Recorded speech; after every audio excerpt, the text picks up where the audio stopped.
Big news. I have some important news for you. Interesting news. It's Blake and Aaron's Spilling the Tea with Sandy. K-Man's top news headlines of the day from CMR. Good morning, Sandy. How are you? Hey, good morning, Blake and Aaron. How are you guys doing? Good. What do you got for us on this All Tuesday? right. So, breaking news today on the local front. Former magistrate Angela Hernandez, has been appointed as chief magistrate after Mr. Foldatz retired. Mr. Foldatz had been, with the judiciary a very long time. Okay. And so this appointment, he was actually appointed in 2021, but he served since like 1999. So he's been with the court a really long time. He is now retired. And congratulations to Chief Magistrate Angela Hernandez. Congrats. Yeah, fantastic news. Lots going on. And in fact, tomorrow will be the official opening of the Grand Court as well. So they'll have a little ceremony on the steps of the courthouse. All right.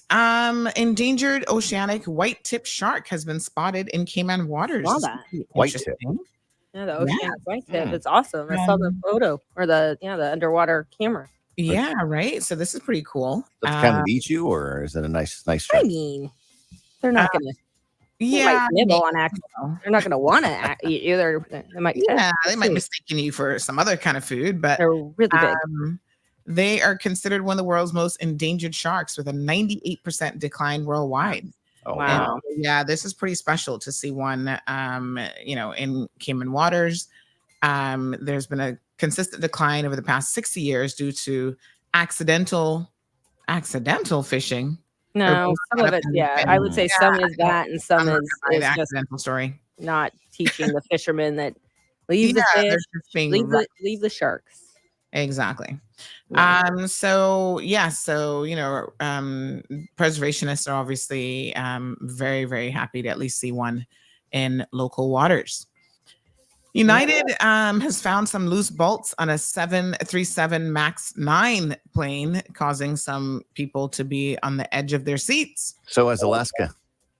This is not good news. Of course, after the history of what happened with the MAX 8s, everybody's on their edge. And of course, a door has flown off of a door plug blew off of the Alaskan Airlines plane. So, but it's way better that they grounded them and found it before it went to what happened with the MAX 8. Yeah, absolutely. But it's kind of crazy that whole story. Yeah, it's clear the Cayman Airways does not fly the MAX 9. No, that's right. No, we're fine. Yeah. Yes. And speaking of airlines, some people might be relieved this morning, hopefully. A flight that was scheduled to leave Grand Cayman and go to Toronto. And this was a WestJet. I was going to say WestJet. I saw that on your newsfeed. Yeah, was delayed last night because of some issue with the autopilot. And then eventually the flight was canceled and they just put them in the hotel for the night. So hopefully they'll be making a safe journey back home today. Bonus vacay day. I mean, can these pilots not fly the plane without autopilot? Come on. Well, what I'm told, listen, I'm no pilot. Fly it. Yeah, I'm certainly no pilot, but what I understand is on takeoff, they don't actually use the autopilot feature, but something came up to cause them some concern. So it's not like it would have really been in use because they don't use it for takeoff because they need to make certain adjustments that, No, they get a few hundred feet in the air and they click it on. Yeah. Oh, what's that sensor? This is Blake's logic. Something popped up that caused some concern for them. Yeah. From Blake's logic, this is what's that sensor that's saying cabin pressure loss? Oh, the door plug ripped off? Well, I can land it. Ignore the sensor. That's not how I fly. Yeah. All right. You guys have a great day. Thank you, Sandy. You too. All right, folks. Good morning. Let's get it kicked off here. Hope you guys had a fantastic night. Happy Tuesday.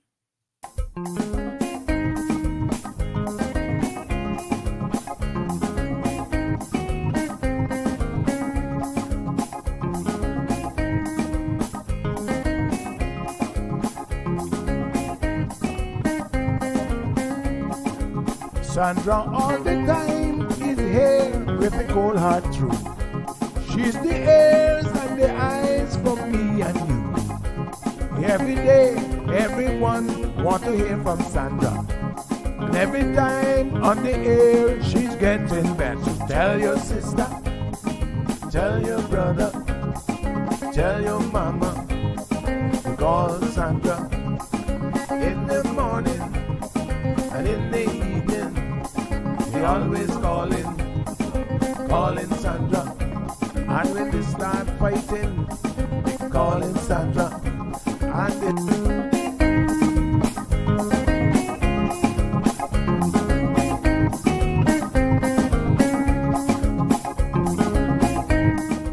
And That's right, folks. Everyone is telling their mama about the cold hard truth. Welcome to another episode with more truth telling, more problem solving, and of course, more tea spilling than ever before. Sit back, students, grab your tea and turn up the volume because class is now in session. Call in at 936-2626 because your voice matters. Share your opinion on issues that matter the most to you.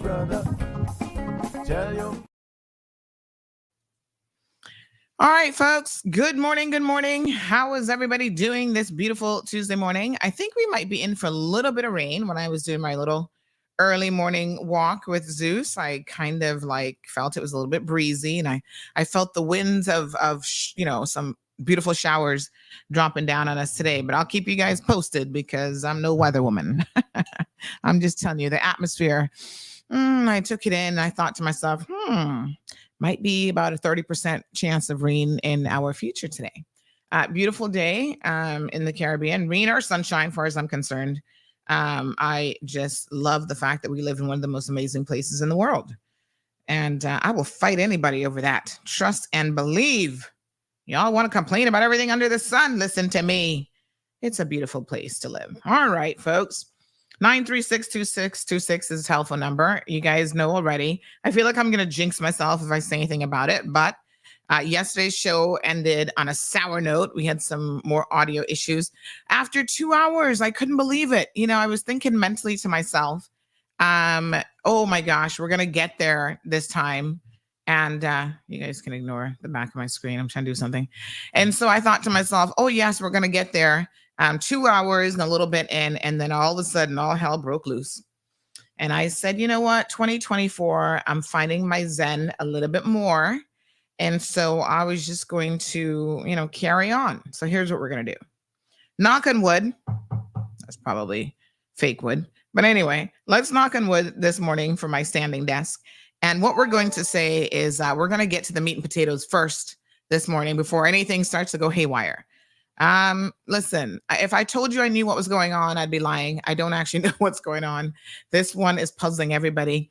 We've kind of narrowed it down a little bit more. We're thinking Windows updates because Windows loves to push through these updates that do all kind of stuff. They break more stuff than they fix.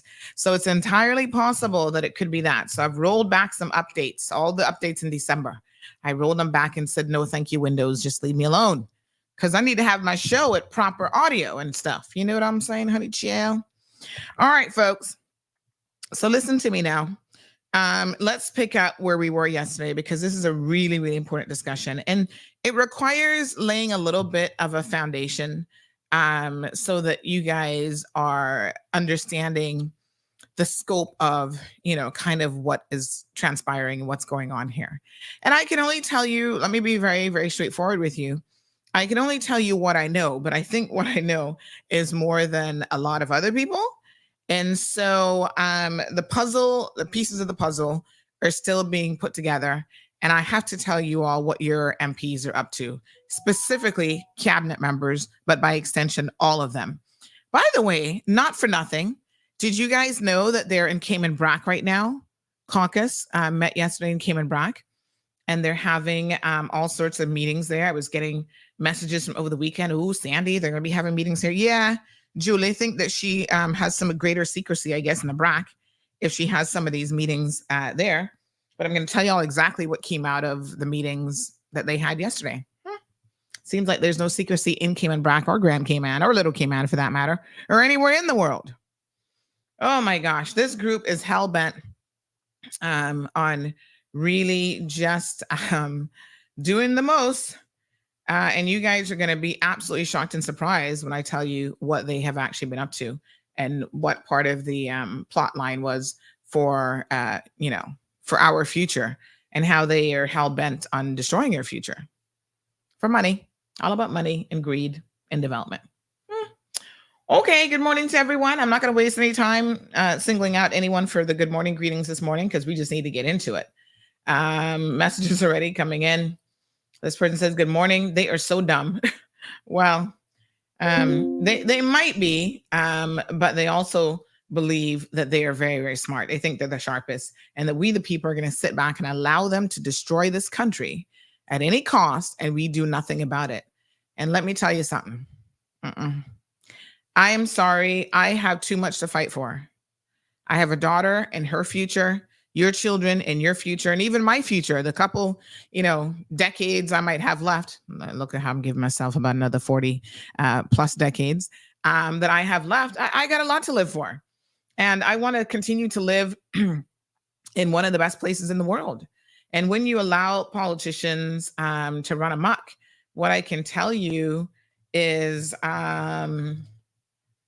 they will do so. And so we got to expose them, and we got to stop them, and it ain't going to go so. Let's get into it. I started talking yesterday. Good morning, everyone. I started talking yesterday about Jennifer Ahear. Now, I want to make it very, very clear before I even sort of recap and start over, really, what's going on here. I do want to make it incredibly clear that I don't know this woman. I've never sat down and had crumpets and tea with her or anything of the sort. I'm not here to even defend her or her track record, because you guys will know I'm a very straight shooter. And some years ago, she was the chief officer when that whole thing went down with Canova Watson and care pay and that whole debacle. And one of my questions then, and it still remains a valid question that I don't think we ever really got an answer to, is what on earth happened to the chief officer? Where was the chief officer in that situation as these boys were playing politics with our money? Why wasn't she more on the ball and reporting some of the things that actually was going on, in regards to that contract? Because in my opinion, she should have caught what Canova Watson was doing way before anybody else did. And, instead of just issuing checks, they needed to really be scrutinizing it. But it occurs to me that they scrutinize the wrong people a lot of times. And so, the people that they should be scrutinizing, they're not. And the ones that they shouldn't be, they're spending and wasting a little bit too much time on the small fries, so to speak. So I'm not defending Jennifer. I'm not here to defend her. She's a civil servant. She has been a long-standing civil servant, in fact. So, I mean, if her record is so poor, then you need to speak again, go back to our deputy governor, Mr. Franz Manderson, and ask him why, after all these years with government, is she still there? But I'm like I said, that's not really what this conversation is about. So I don't want you guys to get the two situations mixed up or twisted. I want to talk about a very specific situation where I do believe that in this instance, she's done nothing wrong. And there is a very political reason why they are actually moving her from her current position. And the reason is not something that's going to benefit any of us. So it's not like she's doing anything wrong in relation to REGEN or anything of the sort. It's that they have bigger plans and they don't want her in the way of said plans. And so that now is where this becomes an issue. So let's back it up. So she's been chief officer of the Ministry of Sustainability and Climate Resilience now since May of 2021. This was the former Premier Wayne Panton's ministry. It's the first time that there's ever been a Ministry of Sustainability, my apologies, and Climate Resiliency. And I can tell you that, Mr. Panton has taken a lot of flack as it relates to even being as concerned as he is about the environment. There has been this, and I'm going to say, quite frankly, that I do think it has been largely unfair to him. This sort of perception that he is a tree hugger. And they've been pushing this perception really, really hard in the community. And it's coming from a number of different sources, including developers who have their own agenda, that they are concerned about propagating. And so it's easy to say, oh, yes, he's the tree hugging minister or the tree hugging premier. And so, they want to discredit him at every single possible turn. And it is really, really quite unfortunate, because that isn't the truth at all. I mean, to care about the environment even just a little bit means that you're a tree hugger. Listen, I'm no environmentalist, right? I'm not going to sit here and pretend like, I couldn't do better with even recycling and a lot of the other things. I'm not here to say I'm a tree hugger by any stretch of the imagination. But what I do think is we only get one environment. We only get to do this once. Once you screw it up, and if you think there's not enough examples around the world of how people have screwed up the environment, then they go, oh my God, we screwed up the environment. Now what are we going to do? Well, yeah, what are you going to do? Because, a lot of the stuff cannot be reversed. Once you've done damage to the earth, we're talking about this poor white tip fish, shark, 90% decline, overfishing and people catching them in their net and not caring about them. You think it's going to be easy to restore the amount of damage that has happened to the white tip sharks? Absolutely not. Once they become extinct, then that's it. And, say whatever you want about apex predators, they serve a very, very important role in the ecosystem. And when the apex predators are destroyed, then, we're in trouble. Now, the problem with human beings is we think that we are the apex predator or the only apex anything on this earth. And so everything is about us and what we want and being self-serving. And quite frankly, we don't care about anybody else or anything else for that matter. And it's unfortunate because our survival, to me, you can be as selfish as you want to be. But if you, from a selfish perspective, don't understand and see the significance of the environment, that means that you're both selfish and stupid. Okay. You're not just selfish, because that's one thing, but you're also selfish and stupid at the same time, because our survival is dependent on this earth. I love how some of y'all like, oh, well, we can just go to another planet. Let's go live on the moon, or let's explore other planets that have a similar, ecosystem that we do, a similar, structure that maybe we could breathe on without having to walk around in a spacesuit all day. My God, would it not just be, more logical to try to protect the earth that we have now for as long as we can, instead of destroying it at every turn, making, development run amok and think, oh, well, whatever, we'll figure it out once we're in a dire situation.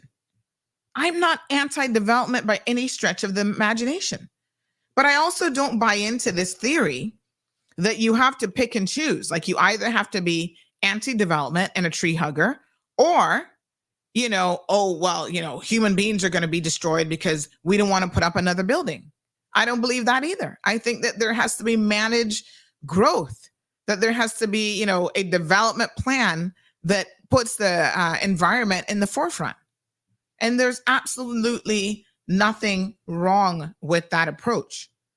But most people seem to think or take a all or nothing type of approach to this situation. And your MPs have certain individuals in their ears who are all or nothing kind of people. They don't want to find the middle ground regardless of what they might say. And so there's a lot of rhetoric out there. And I tell you what, praise the good Lord for not only giving me a little bit of common sense, but also giving me the ability to hear and understand BS when it's going through my head. When it's starting to go in one ear and come out the other, I'm like, BS alert just went off. BS Sandy, BS Sandy. And I'm like, oh Lord, I listen, but your actions and your words don't match up. And so I'm thinking to myself, something's wrong here. Not only that, but we have to be very, very cognizant of what people are telling us. And when they're telling us something that isn't true, ask yourself why. Why would someone be telling us something that isn't true? Just speak the truth. It's so simple to me to speak the truth. And I am very, very cautious of dishonest people. As y'all know, I cannot stand a liar. And so when people lie, I go, oh, honey child, why are you lying? What's the end game here? And there's always an end game. Okay? So Jennifer Ahear has been working with government for, let me try and do the quick math here. She's been working with government since 2003. So what are we in now? 2024. That's what, 20 years? She's coming up on 21 years. Is my math correct? Y'all tell me now, because I'm not the best at math. So she's been with them for quite some time. She has moved around and moved up to the chief officer position. This past week, she's been moved out of her role and she has been replaced in the Ministry of Sustainability and Climate Resiliency. She has been replaced by someone who has no experience. I mean, literally a young lady who just took the role on within that ministry some 3 months ago and who has a finance background. Why would they put in this young lady in this position? Well, I'm going to tell y'all why, because it's actually pretty simple. I don't know who they're trying to fool with this appointment. Like I said, I don't know.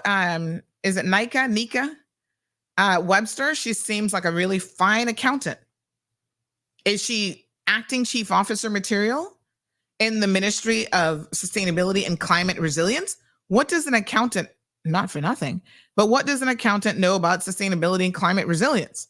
They didn't even give her an opportunity to go into the ministry and get her feet wet before promoting her to this chief officer position so they could move Jennifer out of the way.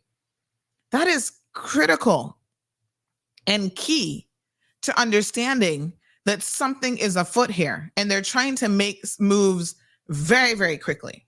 Now, the new minister of this, which I'm going to tell you, is Kathy Wilkes, is being manipulated by people, both internally within caucus and cabinet, I should say more specifically. She's being manipulated by those people, and those people are being manipulated by outside people, outside of government, who are giving them, you see all the money that they give out during Christmas time, all the turkeys and hams, that's not coming out of their salary or their pay. So despite what they want to come on here and tell you, but oh yeah, I give away all my money that I earn, stop lying. Please don't have me tell the people, just stop lying. Right? Y'all have political backers. You have supporters who give you money both inside the campaign, the official campaign season, and outside of it. Y'all are able to buy these phone cards and all this other stuff because of these very, very wealthy individuals, oftentimes developers and people who have an interest in having a politician in their back pocket. Nobody gives you something for nothing. My aunt always used to say that.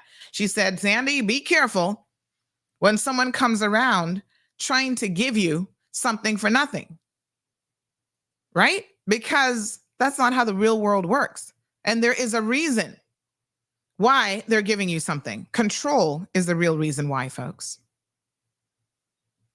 Our MPs are their lack of just everything, lack of good moral standards, lack of understanding, lack of, they don't have a moral compass. Like, I am so disgusted by the vast majority of them that there are days that it physically makes me sick. Like, they give me a headache and they make my stomach churn. So Kathy was instructed to move Jennifer. One of the reason that they're going to tell you that they're moving her is that in relation to the REGEN project, she's conflicted.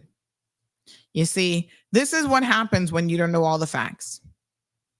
Instead of Kathy going in there and working with the young lady, getting some degree of, understanding about what is going on, she instead just sits back and allows other people to control her. Well, that's going to be to her detriment, because these people cannot guarantee that she's going to get reelected, no matter how much money you throw at someone. Let me be very, very honest. The people ultimately decide. And this is why I keep telling you all, you have the power. Don't allow anyone to usurp your power when you go to the polls. Not for all the turkeys, hams, fruit cakes, Fruit Loops, whatever else, school backpacks, bicycles. John was handing out bicycles left, right, and center down in Bordentown for Christmas. How can you sell out your birthright, your country, your children's future, the environment, everything for a friggin' bicycle that your children are going to mash up in 6 months? Does it even make any sense? So, I'm here to tell y'all the cold hard truth. And not everybody can deal with the truth. And most people definitely can't deal with it when it's too cold and it's too hard. Jennifer Ahear should not be moved. And like I said, I'm no fan of the woman. I have no personal relationship with her. This has nothing to do with any of that. This has to do with the big question of why is it that she's being moved? And if you're going to fabricate a lie on the woman, then the people of this country deserve to know the truth of why and what this so-called fabrication is all about. So Ms. Brenda says, Sandra, I'm sure she knows as much as Jennifer or anyone else for that matter. No, she doesn't. She does not. She knows as much about accounting as an accountant because she's an accountant. You can't take someone who's an accountant and that has been their background. Let's look her up, right? And put them in the Ministry of Sustainability and Climate Resilience. Someone who has actually worked in that ministry and who has worked as a chief officer now for over a decade, and take someone who's never even been a chief officer and say, oh, they know as much as Jennifer. That does not, with all due respect, Miss Brenda, that makes zero sense. Experience teaches you. Experience as knowledge. This young lady, like I said, I'm not discrediting her. I don't know who she is either. Right? And so her background is accounting. She knows about accounting.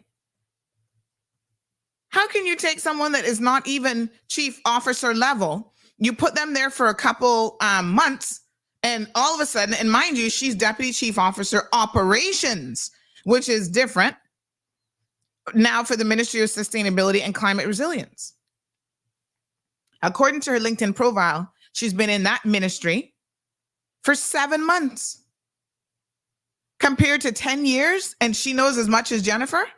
The only way that could be possible is if Jennifer knows nothing. And people cannot like Jennifer or say whatever, but I would not call the woman stupid by any stretch of the imagination.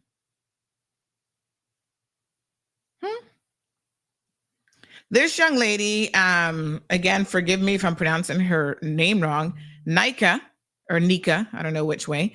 But anyway, she came from 9 years and 5 months, Ministry of District Administration, Tourism and Transport, Chief Financial Officer. Do y'all need to go and look up what the CFO does in an organization versus what a chief officer does? It's not the same thing by any stretch of the imagination at all. So Miss Brenda wants to know about Jennifer's qualifications. Listen, this is not a pissing competition between Nika and Jennifer. Jennifer's qualifications include her 20 plus years in the civil service. How about that? If she came with absolutely nothing at all from Canada, she has moved up the ranks in the civil service and over 20 years must have learned something along the way. So her academic background is planning and architecture. She comes from Toronto, Canada. She worked as a planning officer for 6 years. Then she went on to be an assistant director of MRCO, and she just moved her way up from there. Deputy chief officer for years. Chief officer and permanent secretary for a ministry for over 10 years. You cannot compare somebody who's just been in a position for 7 months with someone who has been there all of over 10 years, over a decade. It just doesn't add up. If this was an issue about her qualifications and her ability to do the job and her credentials, that would be one thing. That is not what this is about. Because if it was about that, there would be zero reason to lie on this woman. And I'm going to tell you all the lie. Pay attention now. Class is in session. So the narrative is she has been instrumental in this REGEN project. By the way, for 4 years, she worked with, what's his name? Former Sir Alden McLaughlin.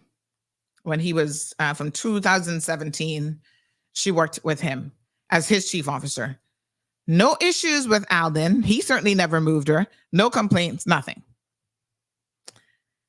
In May of 2021, she moved into this position as the chief officer of climate resiliency. What's it? Climate resiliency and sustainability and climate resiliency, right? This is Wayne's previous ministry. Well, apparently the former premier had no issues with her. Things were moving along. The REGEN project, which is on the cusp of completion, hopefully during this political season, moving along nicely as well. I mean, slow, but moving along. They now, Kathy takes over, immediately wants to move her. And the narrative that they're going to pump out there in the public is this, that her husband has a conflict, and so therefore she's conflicted. That is such an easy, simple, in so many ways, reason, except it isn't true. I'm going to tell y'all why it isn't true.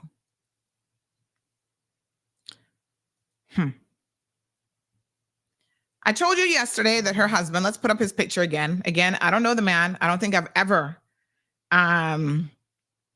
laid eyes on him. There he is. This is her husband. His name is Mr. What's his name again? I don't even know his name. David Dinner. So he has this law firm here in the Cayman Islands that is associated with a law firm called Denton's. I think they actually changed their name because it used to be Denton's Dinner and something, whatever. It incorporated his name. Now it's only Denton's, apparently.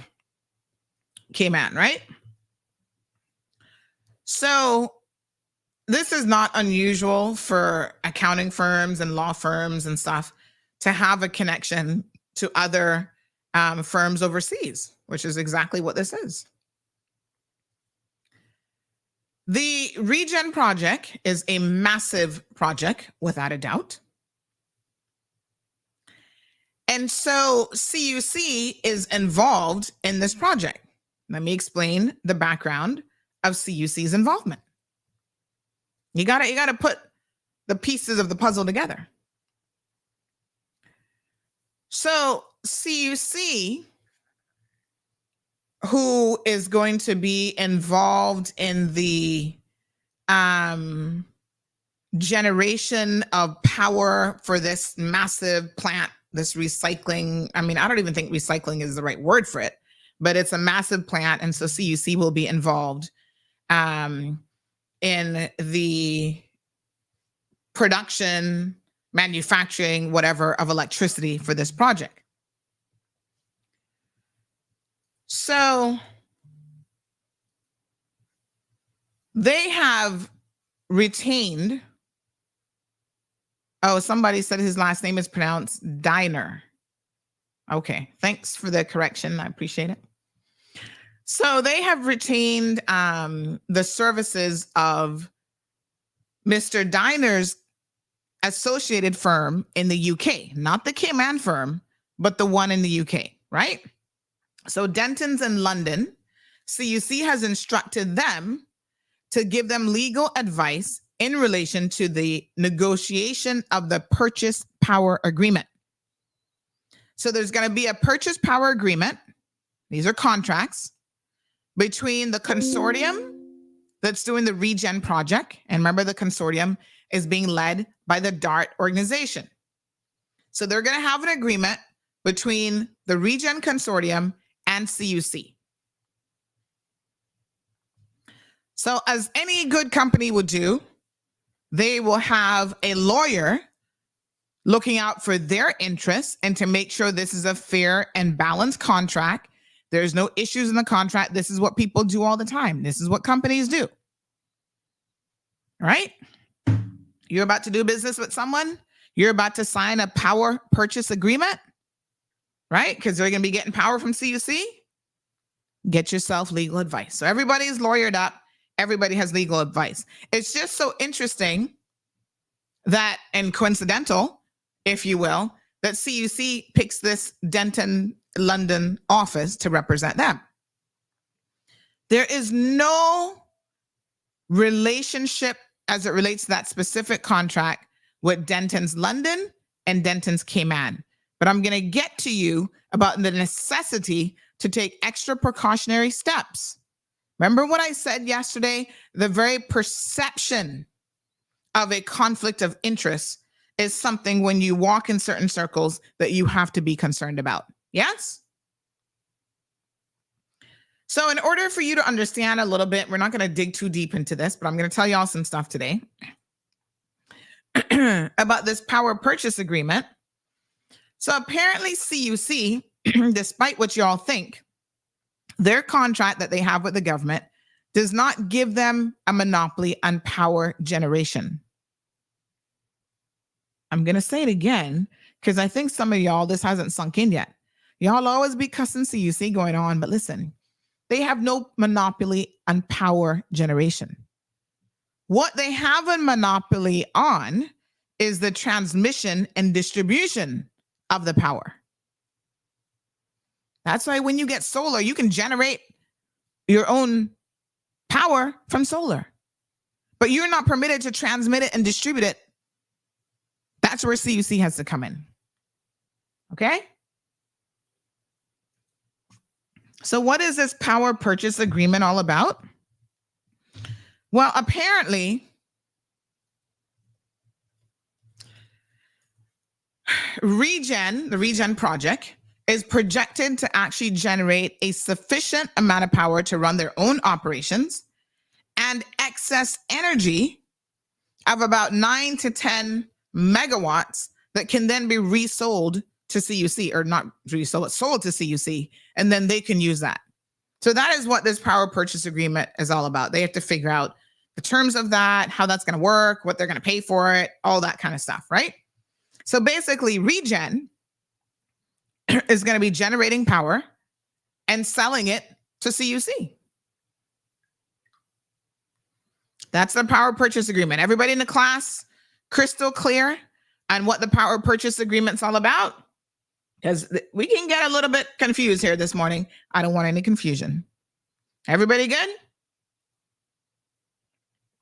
Thank you, First Lady. Appreciate it. All right. So they retain these attorneys called Denton and London.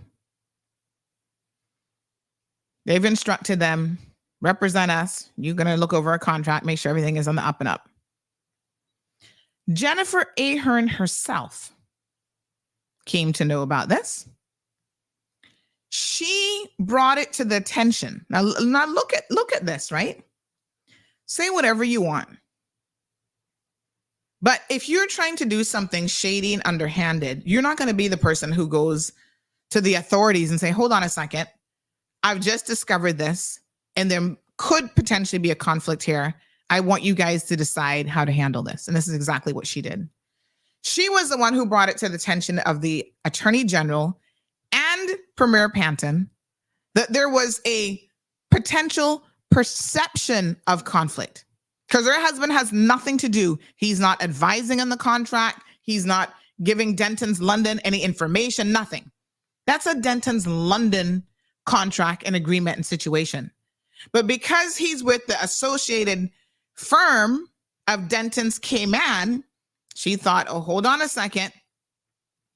Let me go to the Attorney General and let me advise the Premier of this situation. And that's what she did. They carried out a review, not for nothing, but this is where I say that these types of things should be put in the public domain. Because they carried out the review, write up a report and publish it. Government needs to start putting more things in the public domain because then the people will trust you more. You see, Julie and her team right now would not be trying to use this if the people already knew about the report, the conflict of interest brought to their attention, and you already put it out there. Stop hiding stuff. And I'm not saying that they were hiding this, but this is how government works. They do all these reports, all of this. Oh, we carried out a review. Just put it in writing and stick it up on a government website and say, there you go. The review was published way back when, and no conflict was found, and this is what we did. The more forthcoming and honest you are, the better. Even when nothing is going on, just tell the people. So they found the Attorney General undertook a review of the situation, all the facts that he had, and he said, listen, there is no conflict of interest here. There's no work connected between the two offices, the London office and the Cayman office. There's no legal interaction. There's no potential for her husband to find out anything about this agreement. There's no sharing of information, because if he knew something about the agreement, well, you know, he's Jennifer's husband, right? So again, there could be the perception that between the sheets, she might have let it slip. Oh, honey, REGEN. This is why she brought it to their attention. So nobody could say, when y'all sipping your tea after, you know, having a few smooches, you accidentally said something about this project. Now, I know that it's difficult to think that people can completely separate their work lives and their professional lives, but I do it every single day. I don't talk with my husband about anything that goes on in CMR. I know that he doesn't care. So that's why when you all go to him, he can honestly tell you, I don't even know what you're talking about. Right? But the perception, a lot of people still think, well, come on now. There's no way that you guys don't discuss this, that, and the next thing. So that's why she decided to bring it to the attention of the Attorney General and the Premier. The Attorney General carried out his own independent review, felt satisfied that there was nothing there. In law, and trust me, you better believe that this stuff is a real thing, because this will lead to lawsuits. If there was a real conflict, the law firm Dentons in London would be legally obligated to disclose it and decline the instruction. Y'all, listen, these types of contracts you don't fool around with. This has got to be millions upon millions of dollars. And as a law firm, if you're being instructed, the first thing you do, and if you guys have ever been to a lawyer before, you'll know this, they carry out what's called a conflict check. I worked in a law firm. I'm very, very familiar with them. Even as someone retaining the services of law firms, they will say,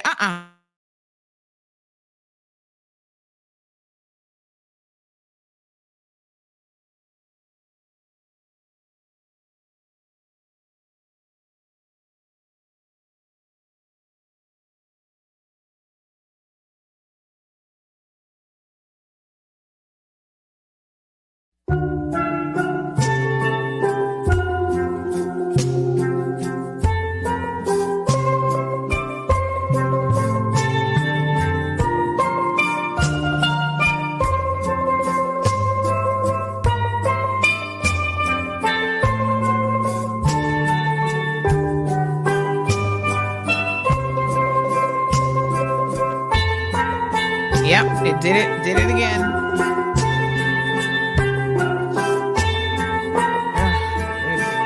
Good Lord.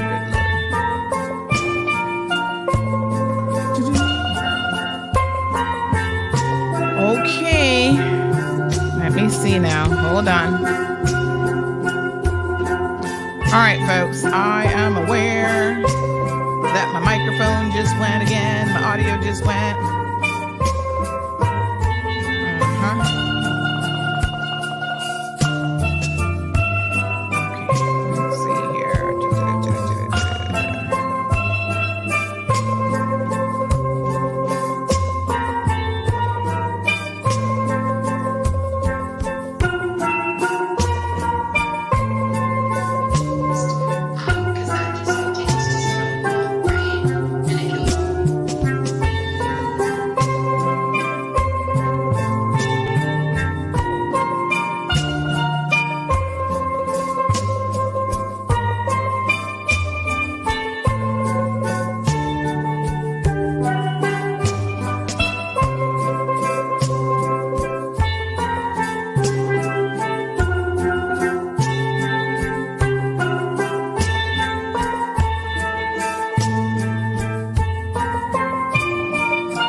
All right, folks. I know what y'all thinking. Somebody said, I don't care what you're saying. That's juju. Well, nothing's going to stop the truth. So let's continue. We might have to take breaks in between, but let us continue, folks. All right. So here we go. I'm going to get my little headsets and plug it in so that I can monitor the radio as well for when that goes out, and let you guys know. All right. So, folks, anybody who's listening to the show who's a lawyer will know that this is conflict checks or lawyering 101, that you have to have, they have a legal obligation to carry out these conflict checks. And so they do them. And if there's a conflict that is on their end, if there is a conflict that exists, not only do they have a legal obligation to disclose it, they also have a legal obligation to act on it and to refuse to represent a party if said conflict exists. Okay. I know, Dave, trust me. Trying to figure it out.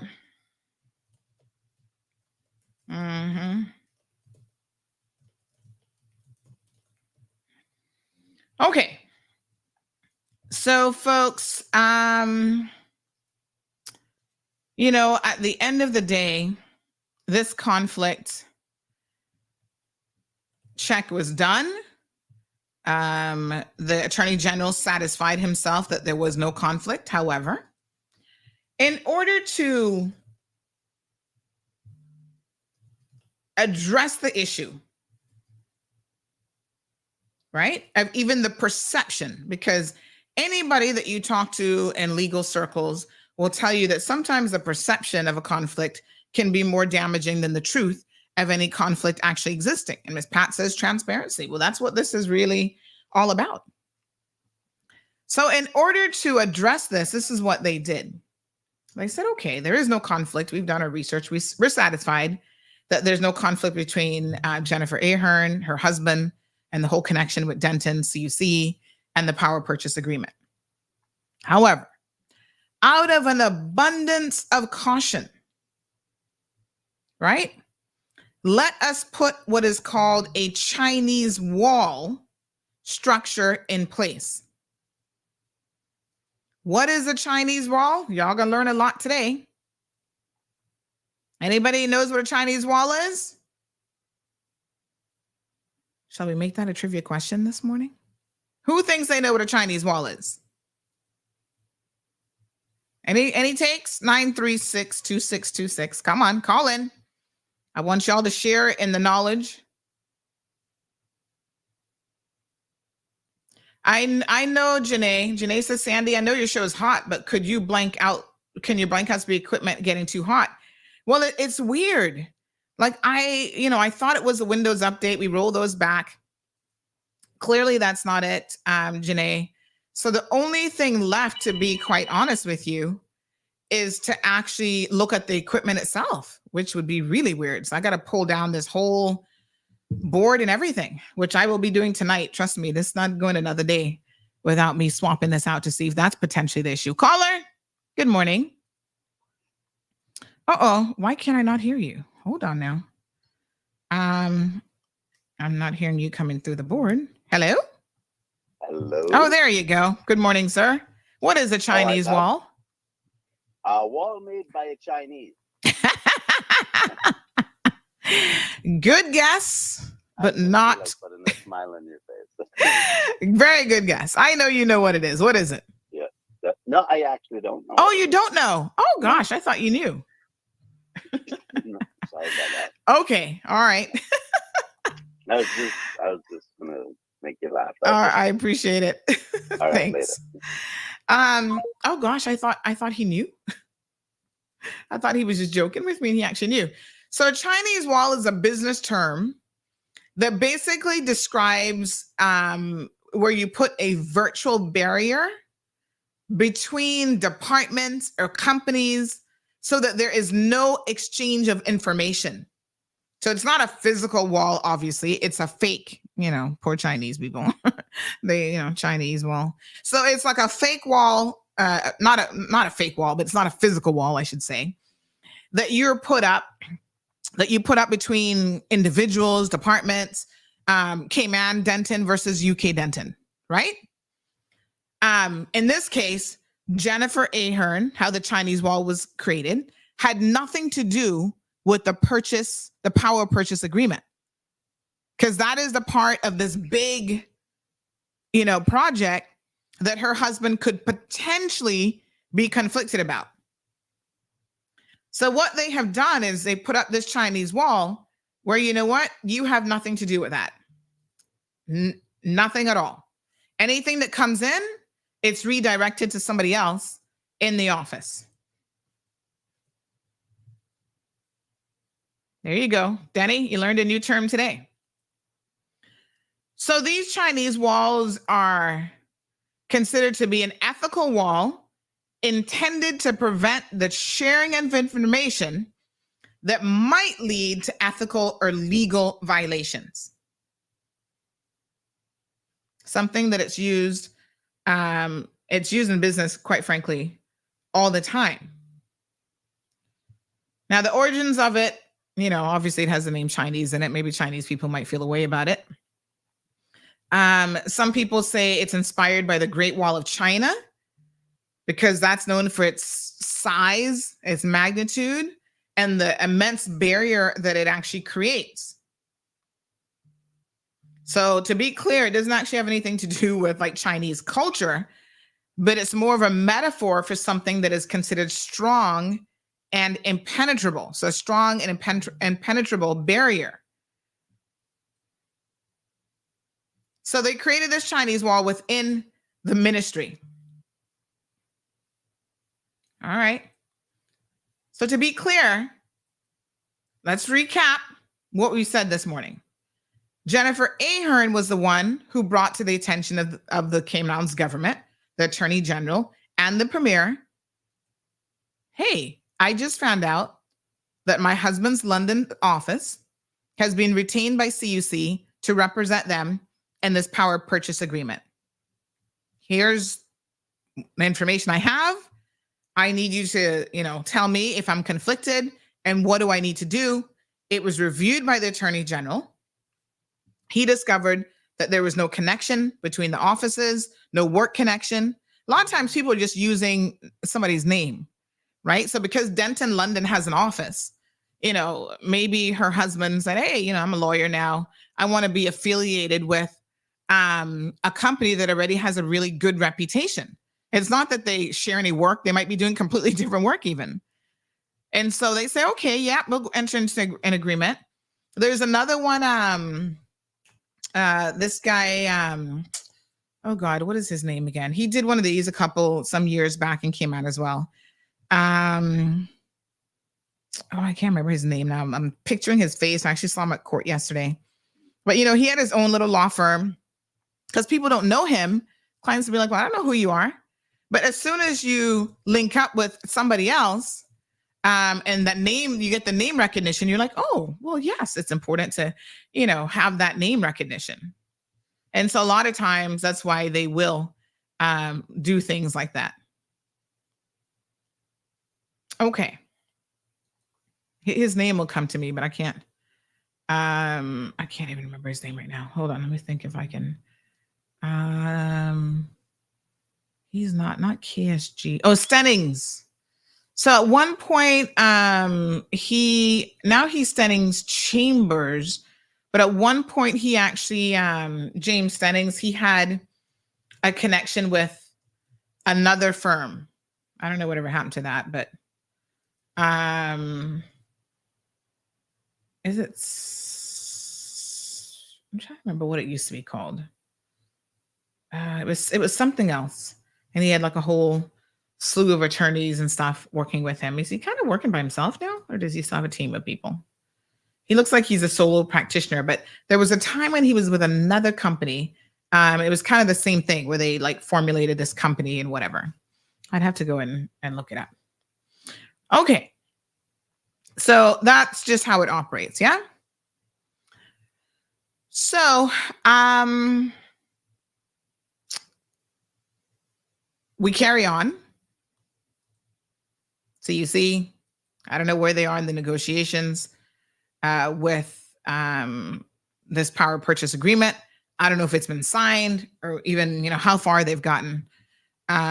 So to be clear now, who they decided to give that part of the project to make sure that everything was, being handled from a government perspective with the power purchase agreement is none other than the Ministry of Finance.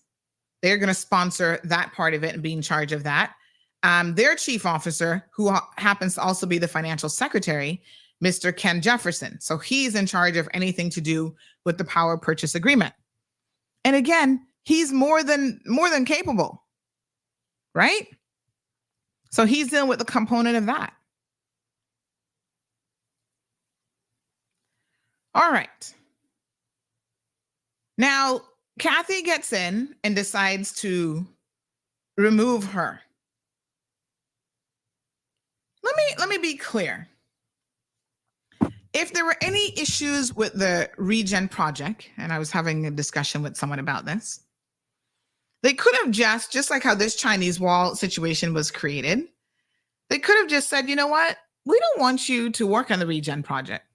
Although you've kind of been the person working on it for years now. We'll take it over from here and we'll have somebody else work on it. But you're going to remain chief officer in this ministry. The fact that they haven't done that speaks volumes.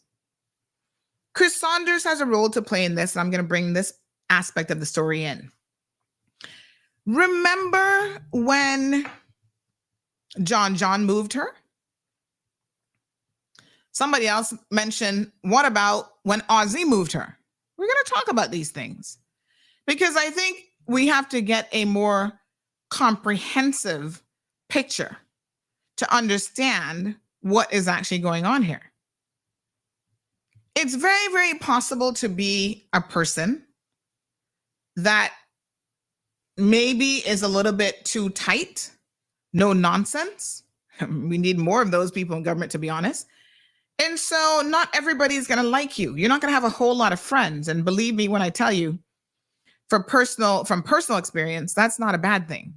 The issue with her and Ozzy was her questioning his phone bills to say, hold on, you took a trip. I see all these phone records coming in. We need to know which one of these is related to government so we know what to pay. And Ozzy lost his temper. We're all very, very familiar with exactly what happened there. He lost his temper in the most spectacular of ways, cussing and carrying on to the point where everybody in the government building heard him call the woman driftwood and other things that we can't repeat on this show. Somebody just said, Ozzy moved her for holding him accountable. Whatever the situation is, the story is that she was questioning him about a phone bill and about phone records, and he wasn't happy about it and lost his you-know-what.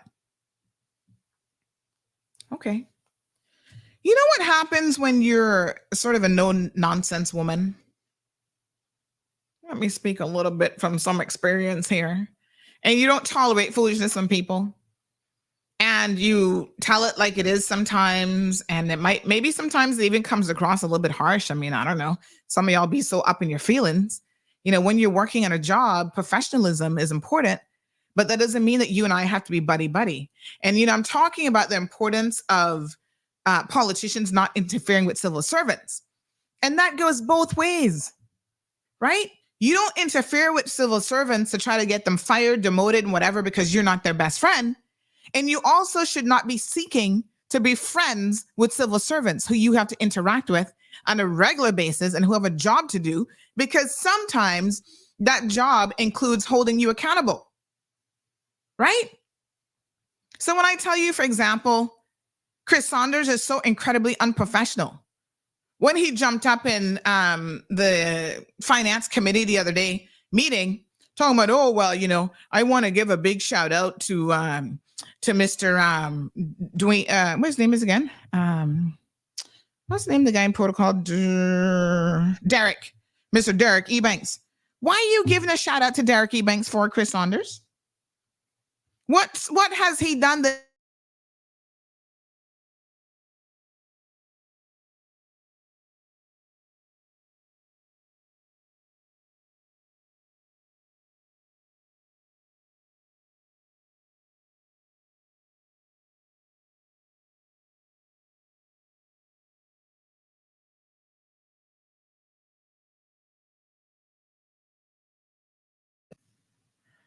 Oh, Lord Jesus. Hold on. Radio gone again. Give me a second. Yes, I was cursing between. I wasn't on radio, but I was cursing between sessions. Hold on.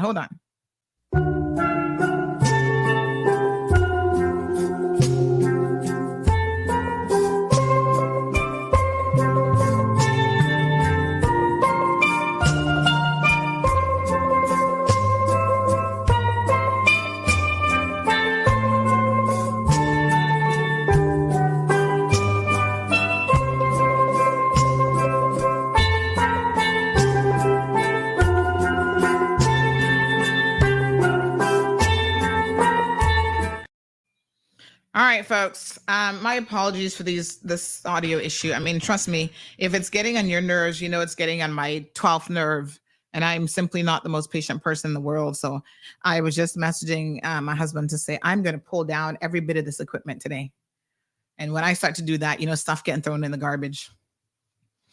All right, let's continue, folks. So I was saying how Chris Saunders is out there praising a civil servant in the Legislative Assembly, in Finance Committee. Why? You see, remember when we had those guests on, the Caribbean guests the other day, talking about the role of media and how we interact with government and so on and so forth? It is a very dangerous situation when a politician is praising a civil servant. For what reason, only God knows. So Derek is a nice enough guy, but is he exemplary? Is he going above and beyond the call of duty? No. What's happening here is he is allowing Chris Saunders to do stuff that nobody else in protocol would allow Chris Saunders to do. And as a result of that, he's getting paid overtime, and nobody is checking the overtime. So because he allows you to, you know, break the rules, and we're talking about the equivalent of the FAA, whatever the English one is called, those types of rules that could get the entire Cayman Islands airport, CIA in some serious trouble for security breaches.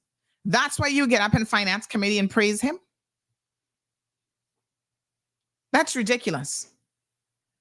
So the same way that you should not be harassing female civil servants for sex, you should also not be colluding any favors from any civil servants either. In order for the government to work the way in which it should, there has to be this separation.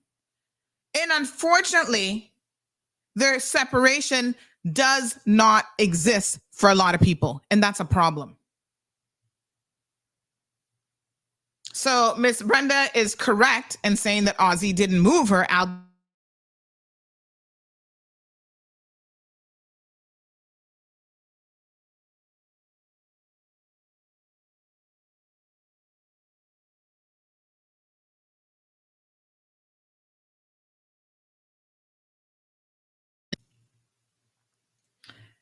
So, yeah, I see it, honey chow. So absolutely, that's right. He actually took the portfolio. Many people say that basically it was, let me just see if radio's still on. It was a demotion, but whatever you want to call it, it was,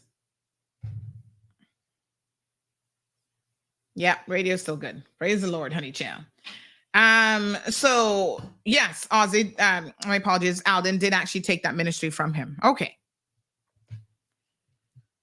So the relationship between civil servants and elected officials, go back to what I said yesterday about Section 55 of the Constitution. There's supposed to be a degree of independence. When you hear stories And this is why sometimes I have to bring it to your attention, not just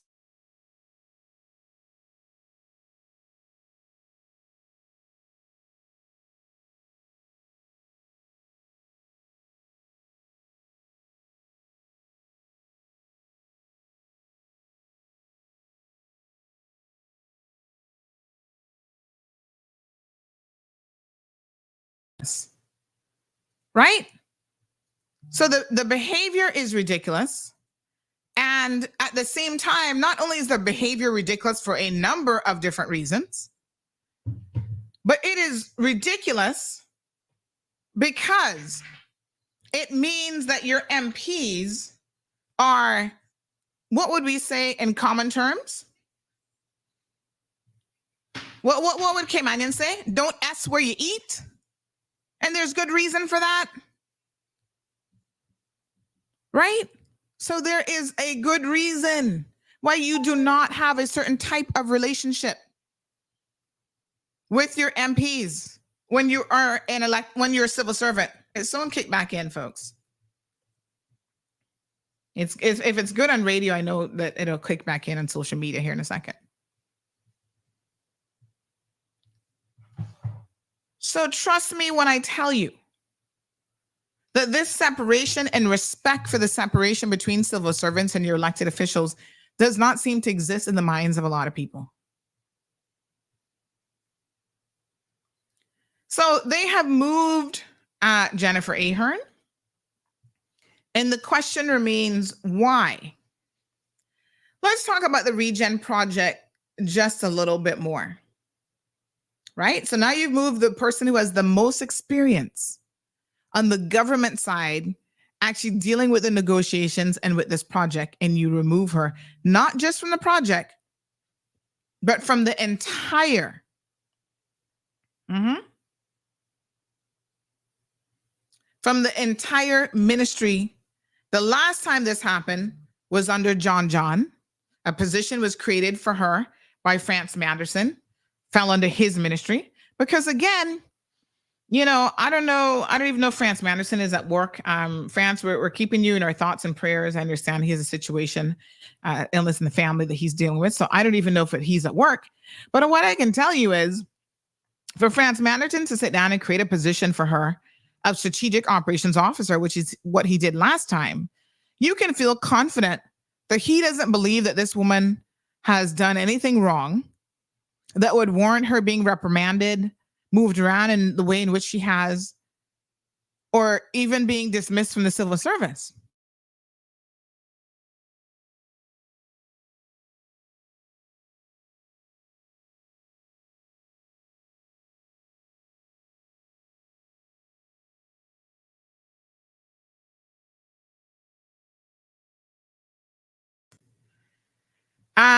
So what I would say is, not only is it disrespectful to her,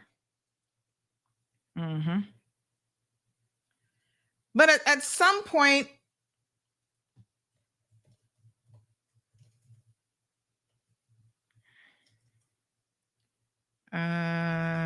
okay, it's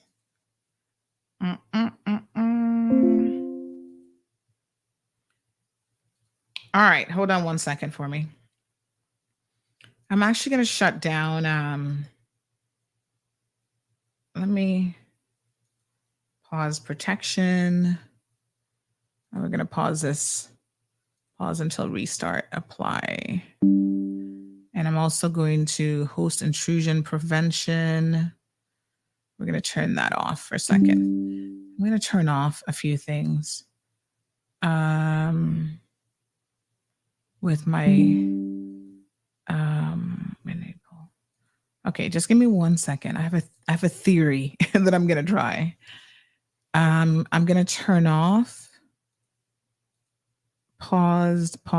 Nope. Let me pause this until we restart. Enable client protection. Enable. Okay. Disabled, non-functional. All right. I'm just going to turn off everything here for a second because I want to check something here. Okay.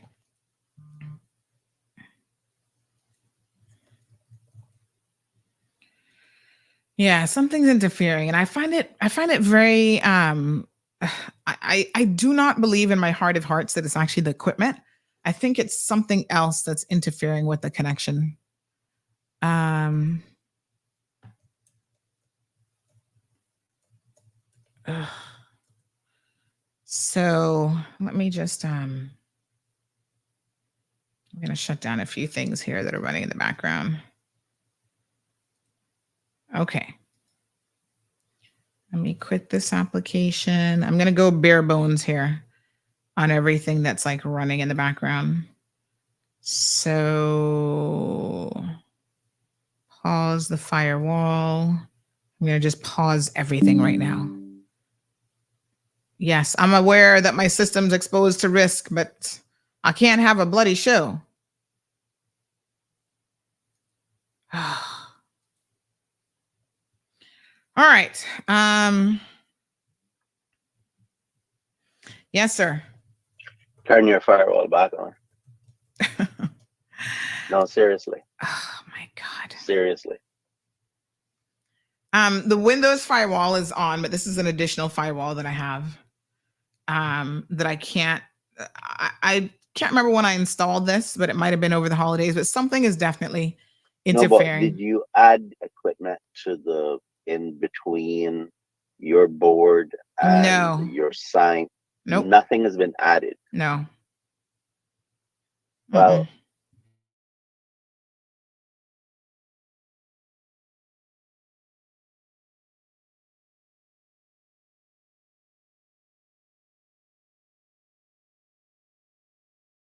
to you thinking that it's some sort of connection as opposed to physical.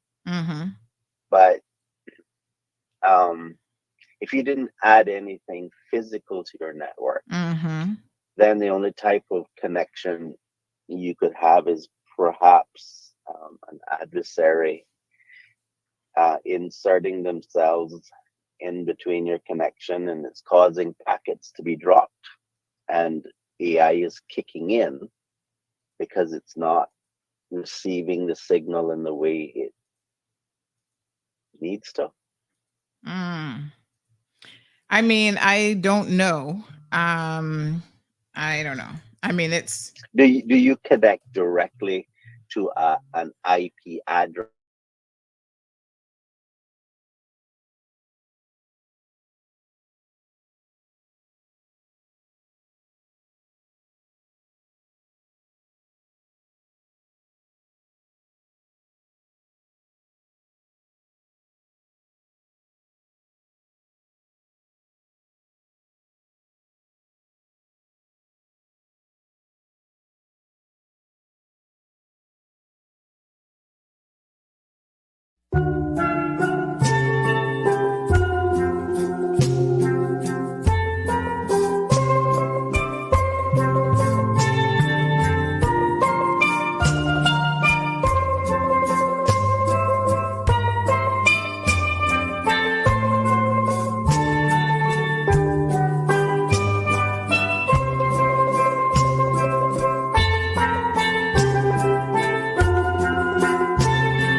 We're back. Whew, what a hot mess this is. Somebody said Julie's Obia working overtime. Well, I don't know what it is, but geez, I'm peace. What's the requirements for the AI to kick in? Like what you We have should to probably have do? this conversation offline, Denny, but I can tell you that I have tried to eliminate every possibility, even thinking that maybe it was the Windows update. The only thing that I've not yet done is the physical board. I have not yet pulled that down, but I don't think it's a physical board because one of the other things that I've noticed is at times the camera is actually disconnecting and the camera is not connected to the physical board at all. That's connected directly to the PC. Well, the question I was trying to ask you before you went to fix the radio is, do you have multiple outputs to YouTube and then a different one to the No, it's radio all station going through. It's all to going one through a single. Yeah. output? Well, Well, one a single, one source pushes all of them out, but the source right. for the audio is coming from the board. So the video, okay, so the video plugs into the camera doesn't plug into your board. No, it doesn't. Only the audio comes out of your Exactly. board. And where do you put those two together? The computer. Okay. And then you come out of your computer and that one source feeds all of your output from social media and radio. Yes. And okay, all right. We'll talk about it another time. Yeah, and the weird thing is when it starts happening, because yesterday we went over 2 hours and it did not happen a single time. As soon as it starts happening, it just continues and continues. So it's like whatever is causing the error, once it kicks in that first time, it's going to keep happening. Well, it sounds like somebody is interfering with your signal. I don't put things past to the government in this way. I really don't. I mean, I don't think it's the MPs themselves doing this. I don't think they have that capability. But I wouldn't put it past others. Well, I mean, this would be the least of their worries. But anyway, let's see. No, this is well, okay. You're talking about big money here, you know. This is true. Do you understand how much feathers you're ruffling at the moment? Somebody said just do Facebook Live with no equipment, just your phone. But then I'm not just on Facebook Live. I've got YouTube, I've got radio. So unfortunately, if we dump the radio, I mean, there's a lot of people who, are listening to the radio. All right, let's take this other caller. Thank you, Denny. Right. All right, good morning, caller. Hello? You got duppies there, young lady. That's what you got. A duppy? Yeah, you got duppies up inside of the room there with you. My dear, you sound like the RCIPS now. When they can't solve a case, they be blaming duppies. I don't even cuss them either. Oh my gosh. Thank you, my dear. Appreciate it. Okay, then. Bye-bye. All right, let's get back to it, folks. We will, we will, and I do see a lot of people are saying conspiracy theory. Natasha says your signal conveniently jams every time you mention or critique any MP. My God, do you guys really think it's possible that our government would do something like this? And by our government, I mean, I don't care if it's the elected arm or the, oh, my God, is that possible? Are we can't have gone down that far down the rabbit hole. I can't even, my brain can't even entertain the thought right now. I'm still like, okay, there has to be a logical explanation. But I guess I'm not a conspiracy theorist, so I would need to have some concrete some concrete evidence of that. Live says you can always pre-record the show and post it later. What's the fun in that? I wouldn't be able to read any of your comments. Splitters overload. What is splitters? I don't even know what that means. The thing is, this is a high-end computer that is designed to allow me to stream and do all this other stuff. And I'm not doing anything extraordinary at the moment that, I've not done in the past. So literally there hasn't been any changes to my setup. And that's why, Denny was asking that question. The change that we had, which was simply that monitor in the background, I've unplugged, thinking, oh, could that have done something? So I don't really know what it is. Sandy, why are you surprised if anyone's trying to shut you down? Not good, my dear. Ugh, what a hot mess. Let's carry on. So there's something else that I want to tell y'all. If there really is something nefarious going on here, when I tell you all this, believe me, this is really they're gonna shut the whole stream down here today.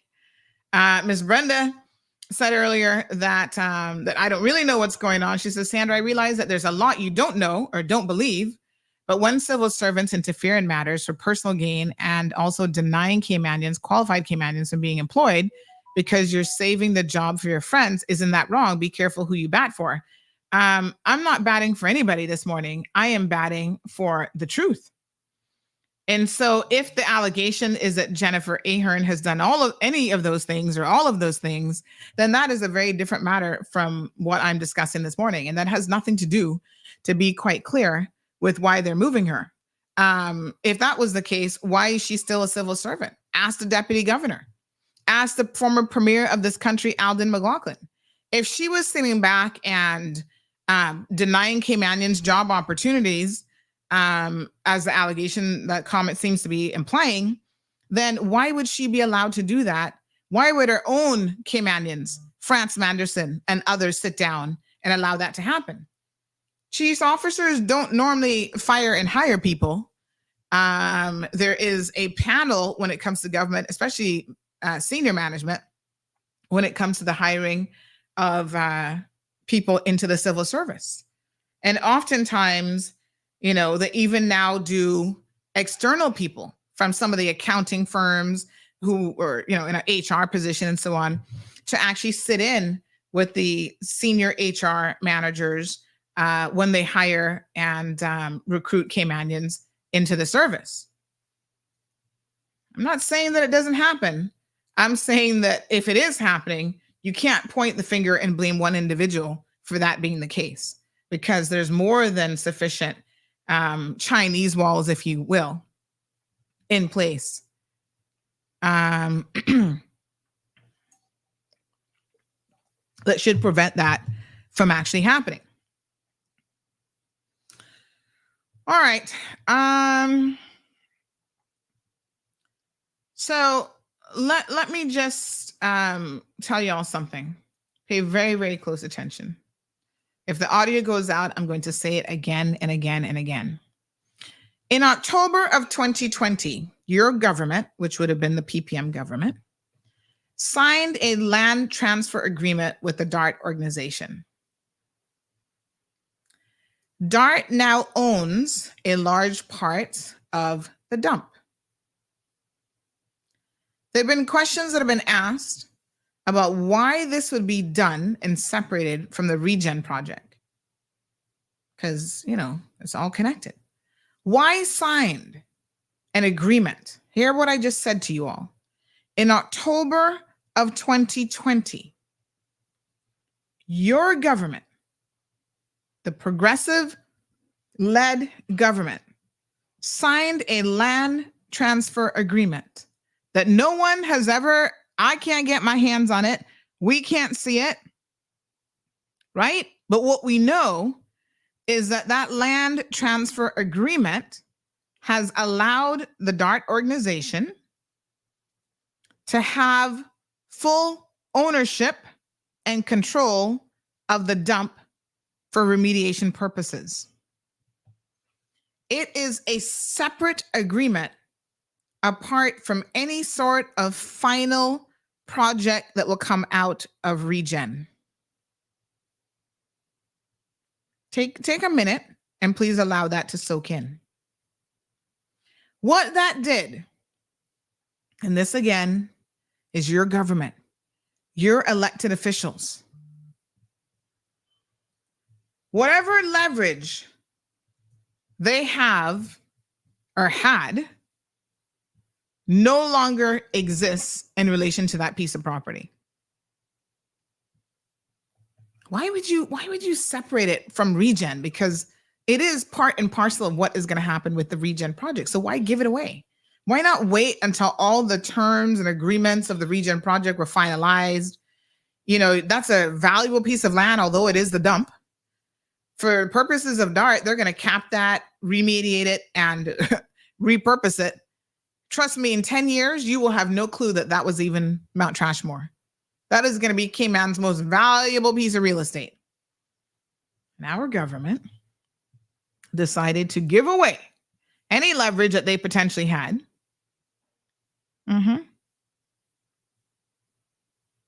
In this agreement.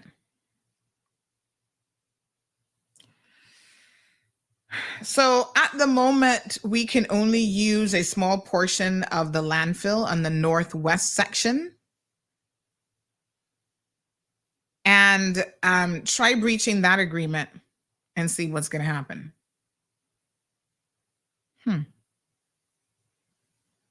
Transfer of ownership and control.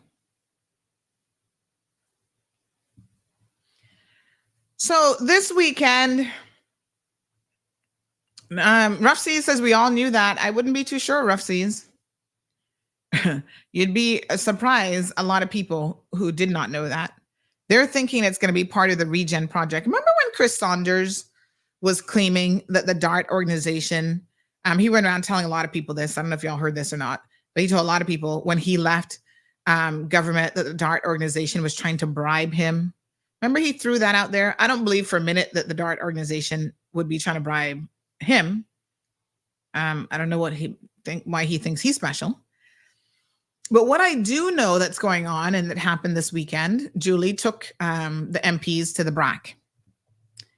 She's thinking that obviously being in the BRAC is going to offer her some degree of protection over, you know, what is going on. Yes.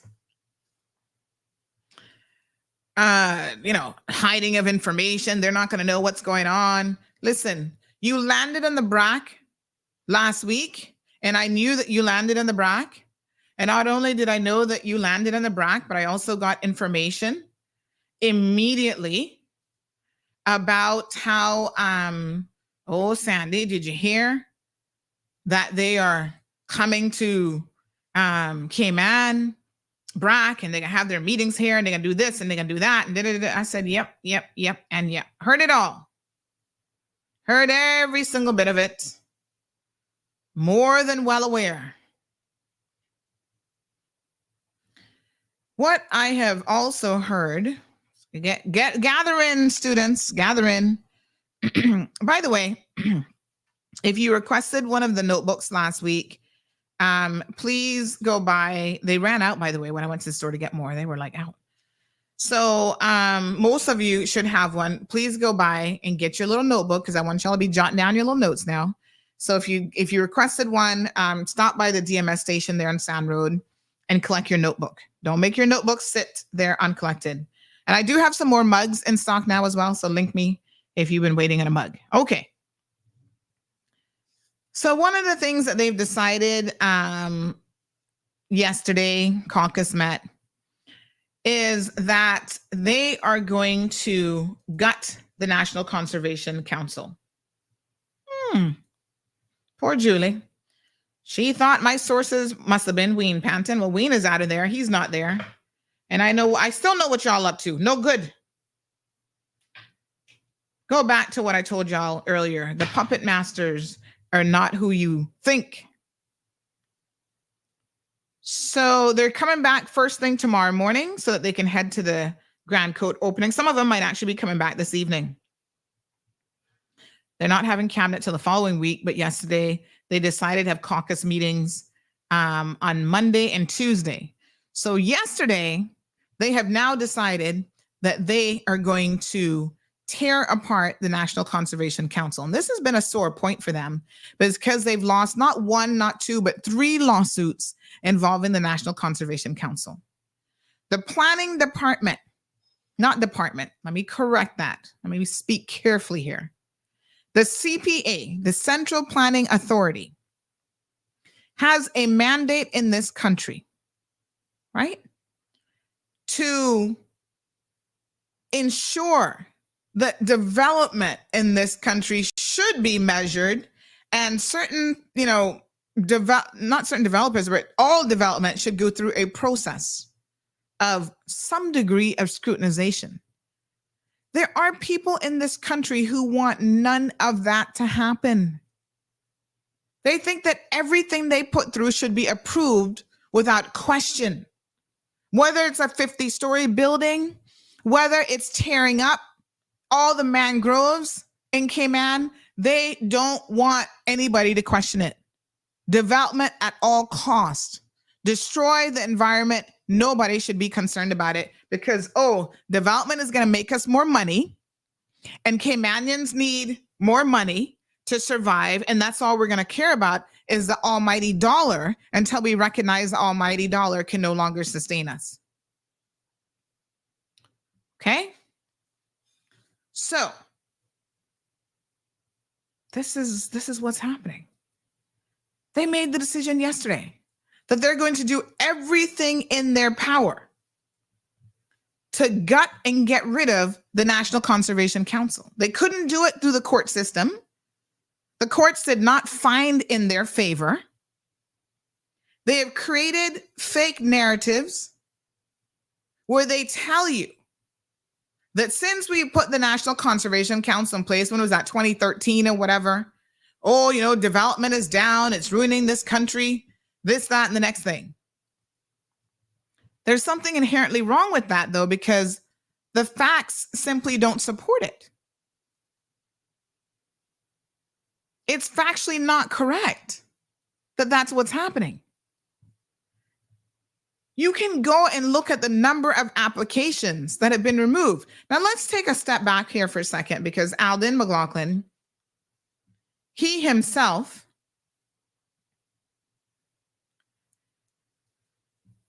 did a review some years back. Give me 1 second here.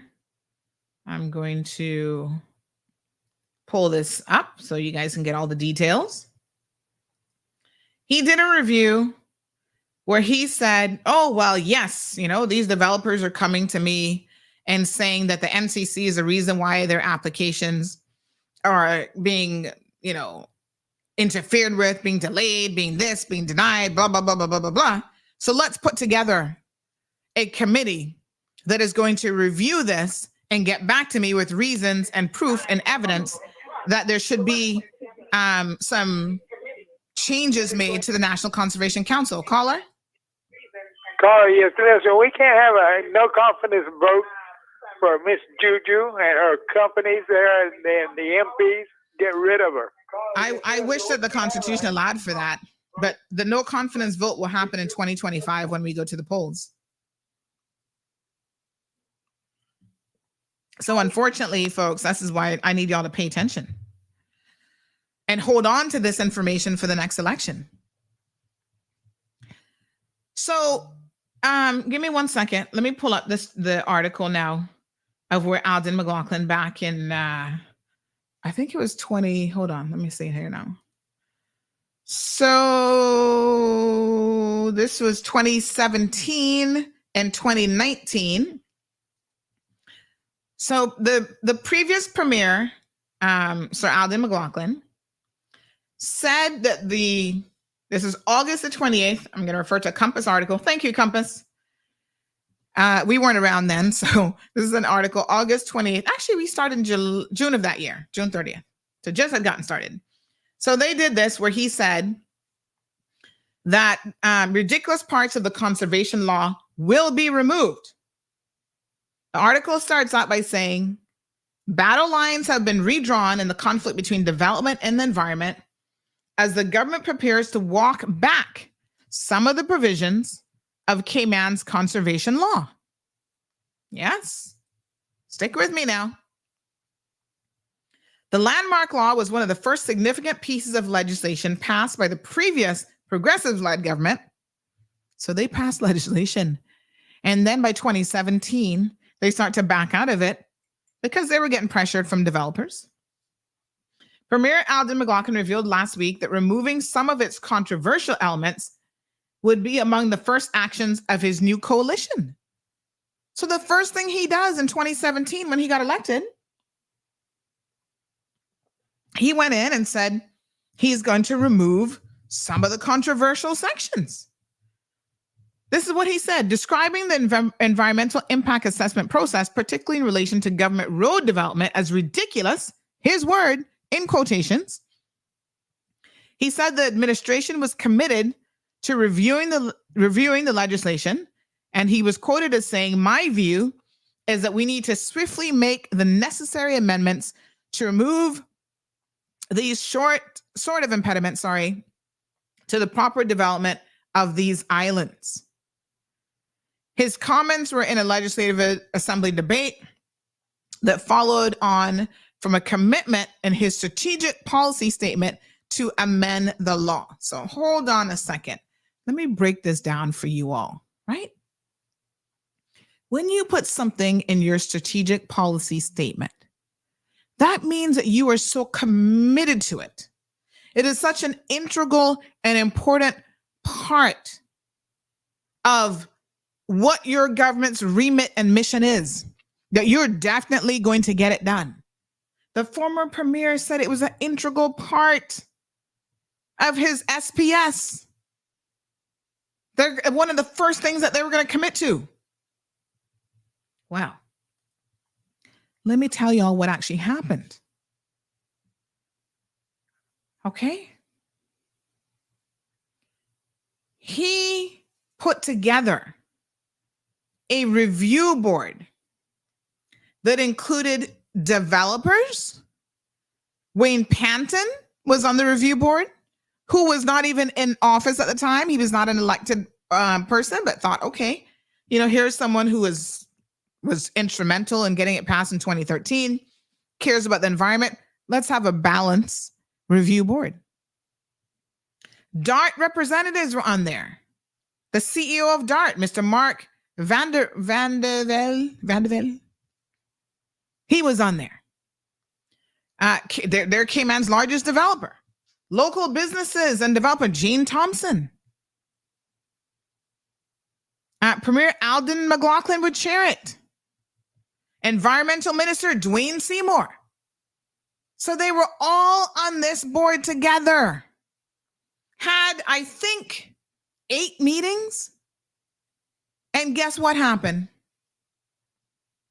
They found out that all the stuff that the developers running to them, planning applications are being turned down, delayed. Okay, give us the list. What? Only 1% of planning applications are deferred for consideration? 1%? Good morning, caller. Yes, ma'am. Morning. Yes, ma'am.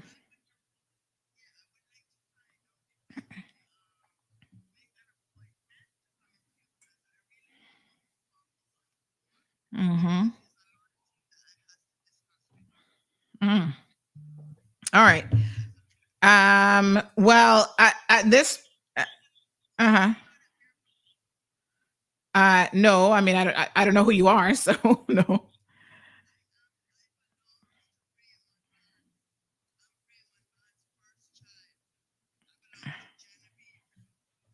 Okay, I don't know who Genevieve is, but okay.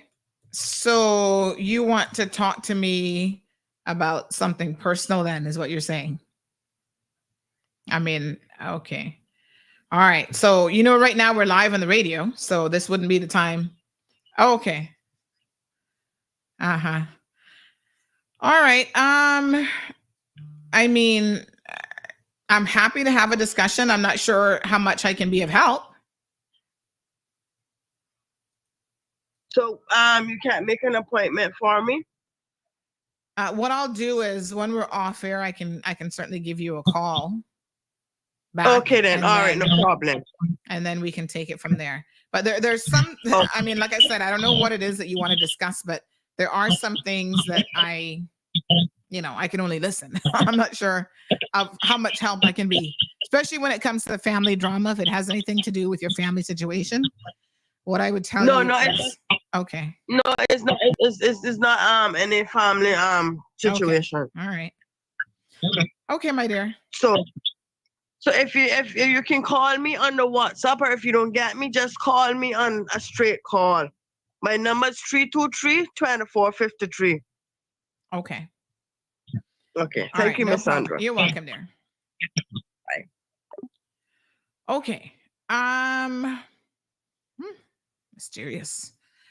So this developer, this NCL review board was put together in 2019. It was disclosed some of the names of the individuals. The CNS article talked about who all of these people were. Former Environmental Minister Wayne Panton, the architect of the original law, has been included in the appointments as his predecessor and road developer, as well as his predecessor and road developer, Mark Scotland, representing the tourism sector. They had local tour operator, Mr. Ronnie Ebanks, and CETA president, Teresa Leacock, were also all nominated to serve. So they had some 8 meetings or so. That was 2019. And we never really heard anything about it again. Can I tell y'all why you never heard anything about it? You see, again, I'm going to go back to this argument that when we put a specific board together to review something and to give feedback, why is it that we don't have a report reflecting those 8 meetings that took place and what the outcome of the so-called review was?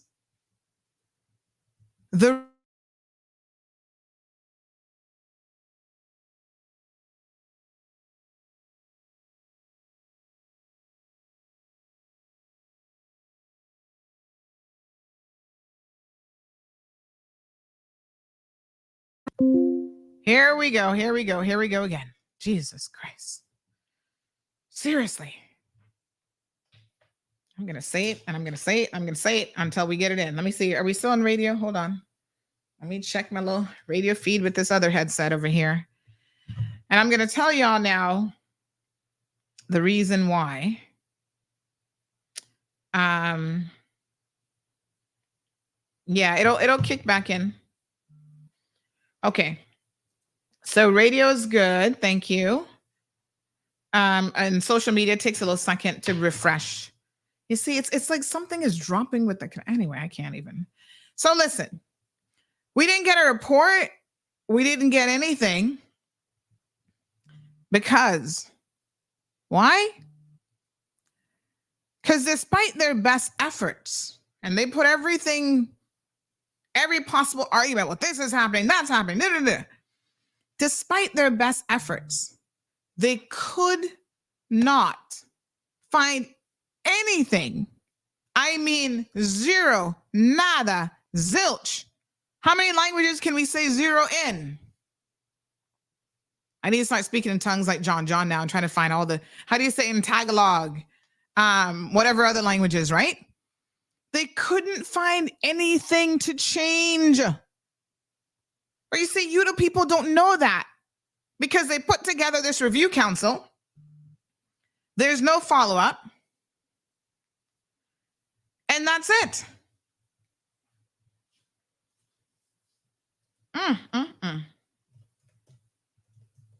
So imagine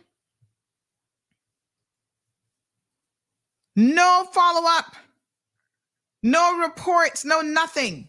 If you didn't even know that this National Conservation Council Review Board was put together, you wouldn't know. You wouldn't, because obviously nobody's said anything about it.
I think let's just take a quick little break here.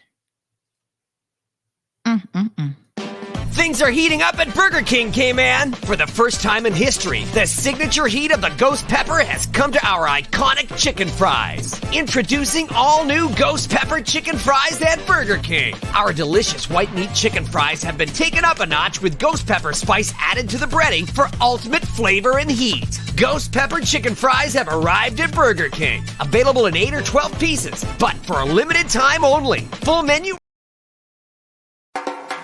Ocean Ridge Heights offers an amazing opportunity to own a piece of land in idyllic Cayman Brac, right on the bluff, starting from $80,000. Located in a quiet residential area with high elevation, these lots are ideal for a future home or investment property and are sure to go fast. Cayman Brac offers a laid-back lifestyle, amazing pristine diving, limestone caves, diverse flora, along with amazing wildlife.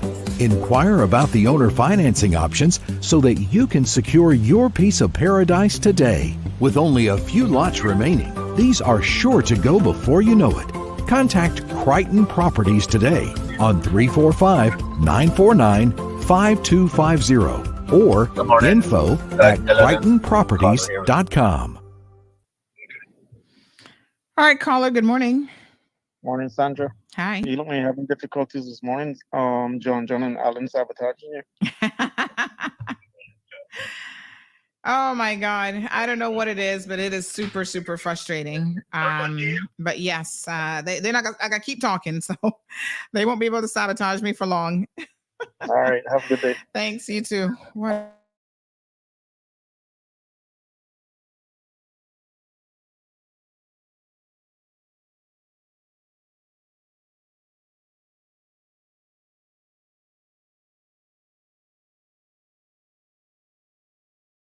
Oh my Lord.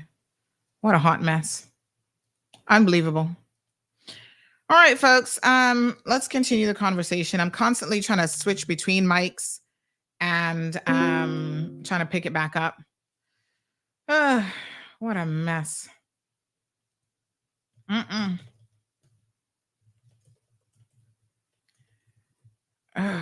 Okay.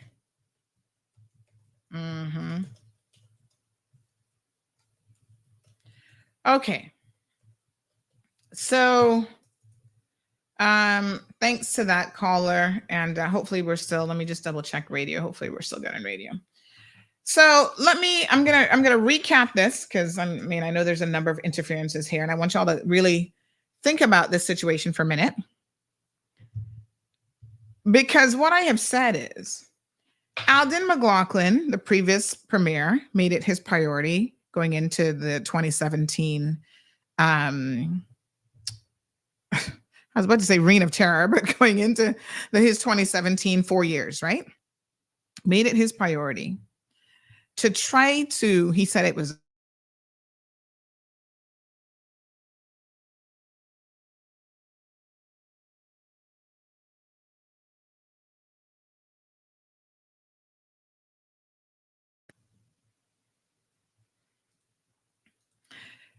he was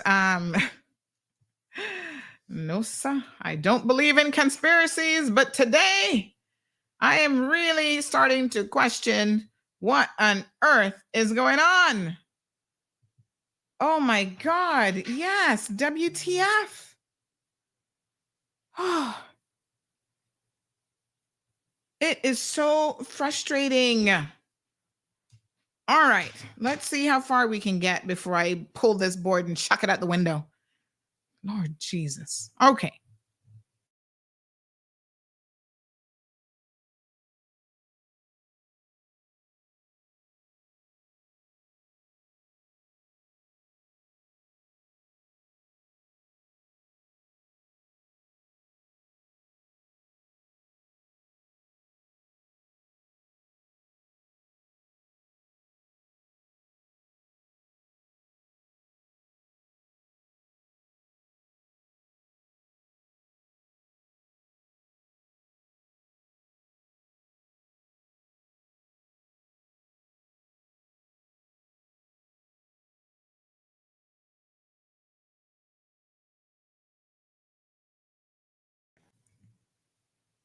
Wow. No, sir. Mm-mm. Okay. Can anybody even hear me anymore? I feel like I'm.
Okay. What a hot mess. Oh my God. Kevin, are you able to play the board? But are you able to play? I think we're probably off of the radio at this stage. Let me see here. Error accessing audio device. Of course there's an error. Of course there is. Of course there is. Lord have mercy. Okie dokie. Did we play audio to keep the radio live? Let me check and see.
All right, folks.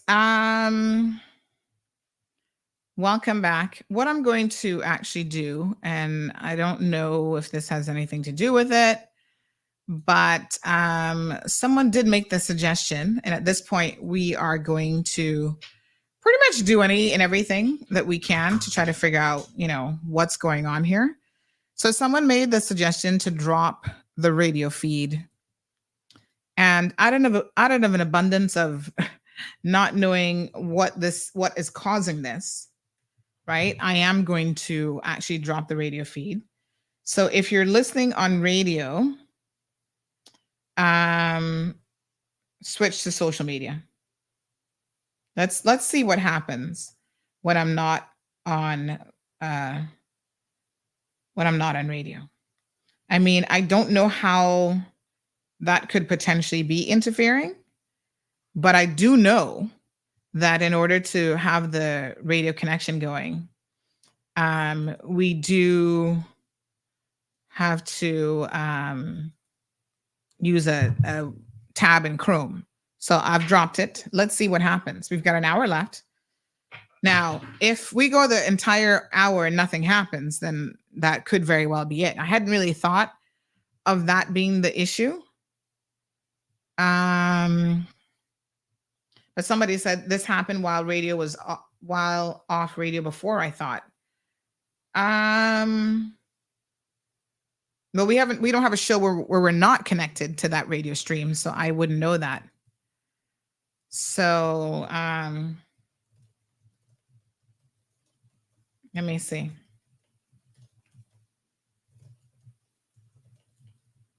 Yeah. All right. So if you're a regular person, obviously, if you're listening.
Don't know who I am, but I know all about you. I've come to talk to you tonight about the things I've seen you do. I've come to set the record straight. I've come to shine the light on you. Let me introduce myself. I am the cold hard truth. There is a woman we both know. I think you know the one I mean. She gave her heart and soul to you. You gave her only broken dreams. You say you're not the one to blame for all the heartache she's been through. I say you're nothing but a lie, and I'm the cold hard truth. All your life, that's how it's been, looking out for number one, taking more than you give, moving on when you're done. With her you could have had it all, a family and love to last. If you had any sense at all, you'd go and beg her to come back.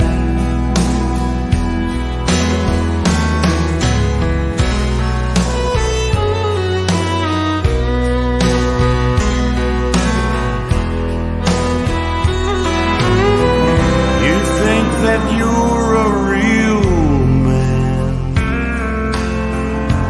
but you're nothing but a fool. The way you run away from love.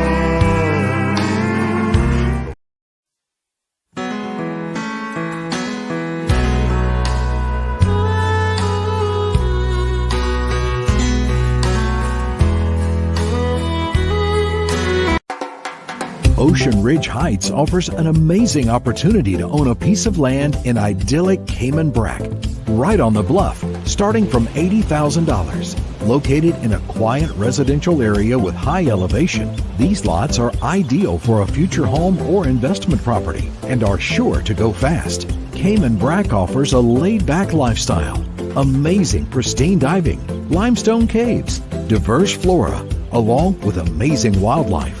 Inquire about the owner financing options so that you can secure your piece of paradise today. With only a few lots remaining, these are sure to go before you know it. Contact Crichton Properties today on 345-949-5250 or info@crichtonproperties.com. Renewables are very important to CUC. The environment's going to benefit, the customers are going to benefit. It is the future. It's not a matter of if it's coming, it's when. We can't stop. We do need the change. Really, really excited to talk about how we're going to get a lot of renewable energy on the grid.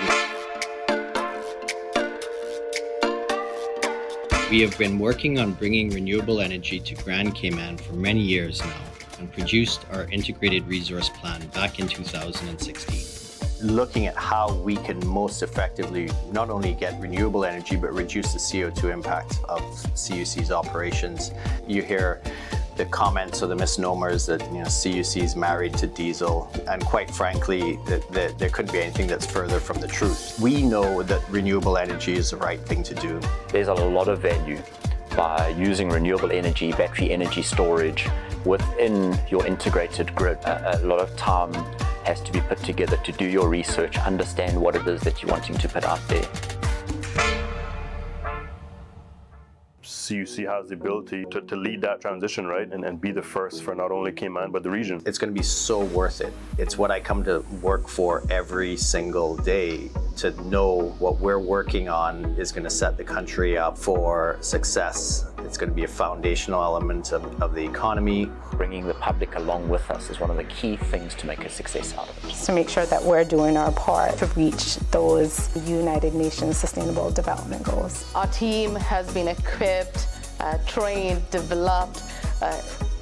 If we get a go-ahead tomorrow, we start. And I see it in the future, it's not that far away. It could be as little as 5 or 6 years away, where we'll have times of the day where we are 100% renewable. Crichton Properties is one of Cayman's most trusted real estate companies for over 50 years. We offer a diverse selection of property listings and help our clients navigate the world of buying or selling their properties with confidence. Crichton is a name you can trust with our excellent customer service and family-friendly touch. Contact us today to list your home, land, or condo for sale by calling 949-5250 or email info@crichtonproperties.com. Crichton Properties, a trusted Cereba member. Recover Personal Injury Attorneys, helping injured people get what they deserve. Did you know that insurance companies have lawyers that represent their interests? Before signing and accepting any settlement, know your rights. Call us today for a free consultation at 924-9999. That's 924-9999. Recover. Your personal injury attorneys are on standby to assist. In the mornings, no one wants to miss listening to the Cold Hard Truth or reading CMR. Cayman's #1 news platform has made your morning commute fun again. Pass this time with the Cold Hard Truth on weekdays from 7:30 a.m. Talk radio that's engaging, entertaining, and enlightening. But be careful. Some mornings it's so hot, you might run into a bit of trouble. Are you tired of overpaying for TV services? Can't figure out VPNs? Constantly missing your favorite TV shows? And no access to the good stuff on streaming services? The frustration is real, but it doesn't have to be. Contact Roque, Cayman's streaming pros. We'll put you back in the driver's seat in front of your TV. Call, WhatsApp, or message Roque today on 926-1213. Roque is not a TV service provider. Terms and conditions apply. Things are heating up at Burger King, Cayman. For the first time in history, the signature heat of the ghost pepper has come to our iconic chicken fries. Introducing all new ghost pepper chicken fries at Burger King. Our delicious white meat chicken fries have been taken up a notch with ghost pepper spice added to the breading for ultimate flavor and heat. Ghost pepper chicken fries have arrived at Burger King. Available in 8 or 12 pieces, but for a limited time only. Full menu at burgerking.ky. Things are heating up at Burger King, Cayman. For the first time in history, the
Hello, everyone. This is Kevin. Just wanted to update everyone on what's going on currently as we work through these technical difficulties.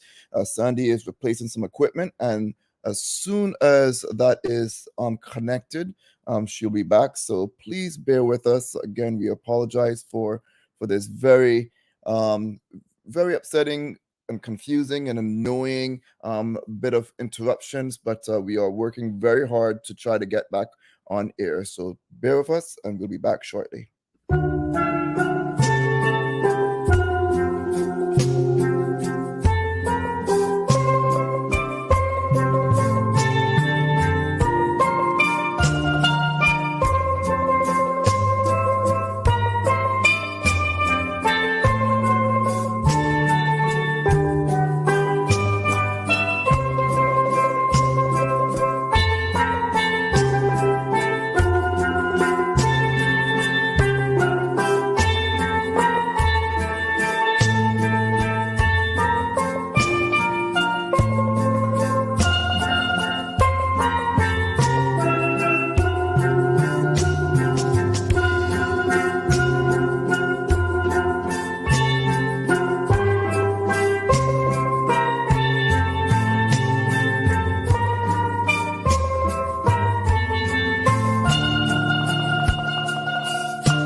You guys hear me? Hello? You guys hear me? I can't even hear myself. Okay. Can you guys hear me? All right. Hopefully you guys can hear me. I can't hear myself. So, right. I think we're back on social. I don't think we're back on radio because they probably just kicked me out for the day. All right. So listen, this is beyond can't hear you. Are you serious? Oh, what the fuck? Like, seriously? Oh, okay. So somebody said good on Facebook. Listen, I am so frustrated that I am literally going to chuck everything out the window here today. I mean, honestly, WTF. This is ridiculous. Oh, absolutely ridiculous.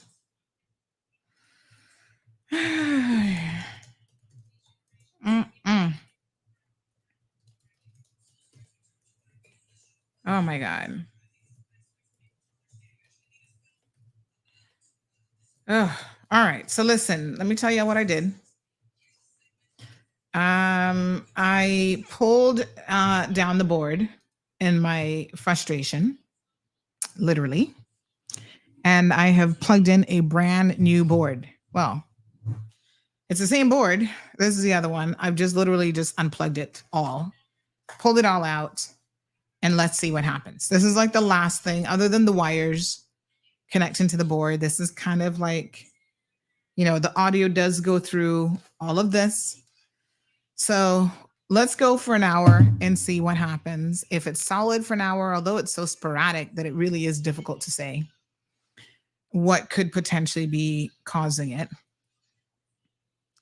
But we'll see. And I think radio, they probably just cut me off. Like they're tired of the, but somebody said do it without radio, but it was still doing the same thing. So I don't know. All right.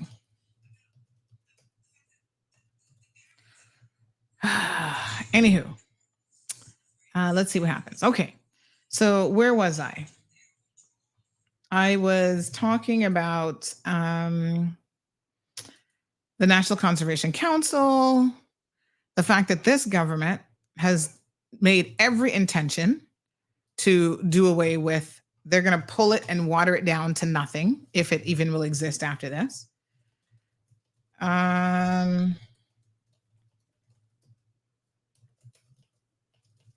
All right. Let's see. So I was actually saying that to be very, very clear here, the previous Premier, Adam McLaughlin, put together this review committee, review board, and absolutely nothing came out of it. So much so that he has not said a single word. Now listen, you know when you go in and you make this big to-do about something, you have a mandate about, oh, I'm going to do this. You expect the people to get some sort of an update, some kind of results, like something. So when he came back and did absolutely nothing, said nothing, does it not make you wonder what is really going on? Right? Like seriously. Well, what is going on is that essentially what he was trying to accomplish, he found out that after this board reviewed everything, was simply not possible. Because all of the stuff that his developer friends and his friends and everybody was telling him about the National Conservation Council just wasn't holding water. So what was he going to pull down? What was he going to do? Because all of these complaints are, what's the fancy word I'm looking for? Superfluous? Is that the word? They don't even exist. People are making up stories and saying things about Gina Petrie interfering with this, National Conservation Council interfering with this. They're stopping applications, they're stopping progress. And when you say, okay, if that's actually happening, there's factual information with the CPA. And instead, we're having continued development. How many applications were approved during his tenure, during the past year? There's actually no evidence whatsoever of applications being turned down or anything else. In fact, let me say this much. It has gotten so bad, that the CPA, because they can't blame it really, I mean, they can blame it, but there's no evidence to support it, on the National Conservation Council, that my sources have told me that the CPA is purposely delaying applications in order to have somebody to blame. Now, this is wrong. And if this is happening, you better believe that this could not be happening without the Minister of Planning's knowledge, and not just his knowledge, but I'm going to go one step further and say that he must be turning a blind eye if his board is doing this. And so this is a legitimate question that the CPA is,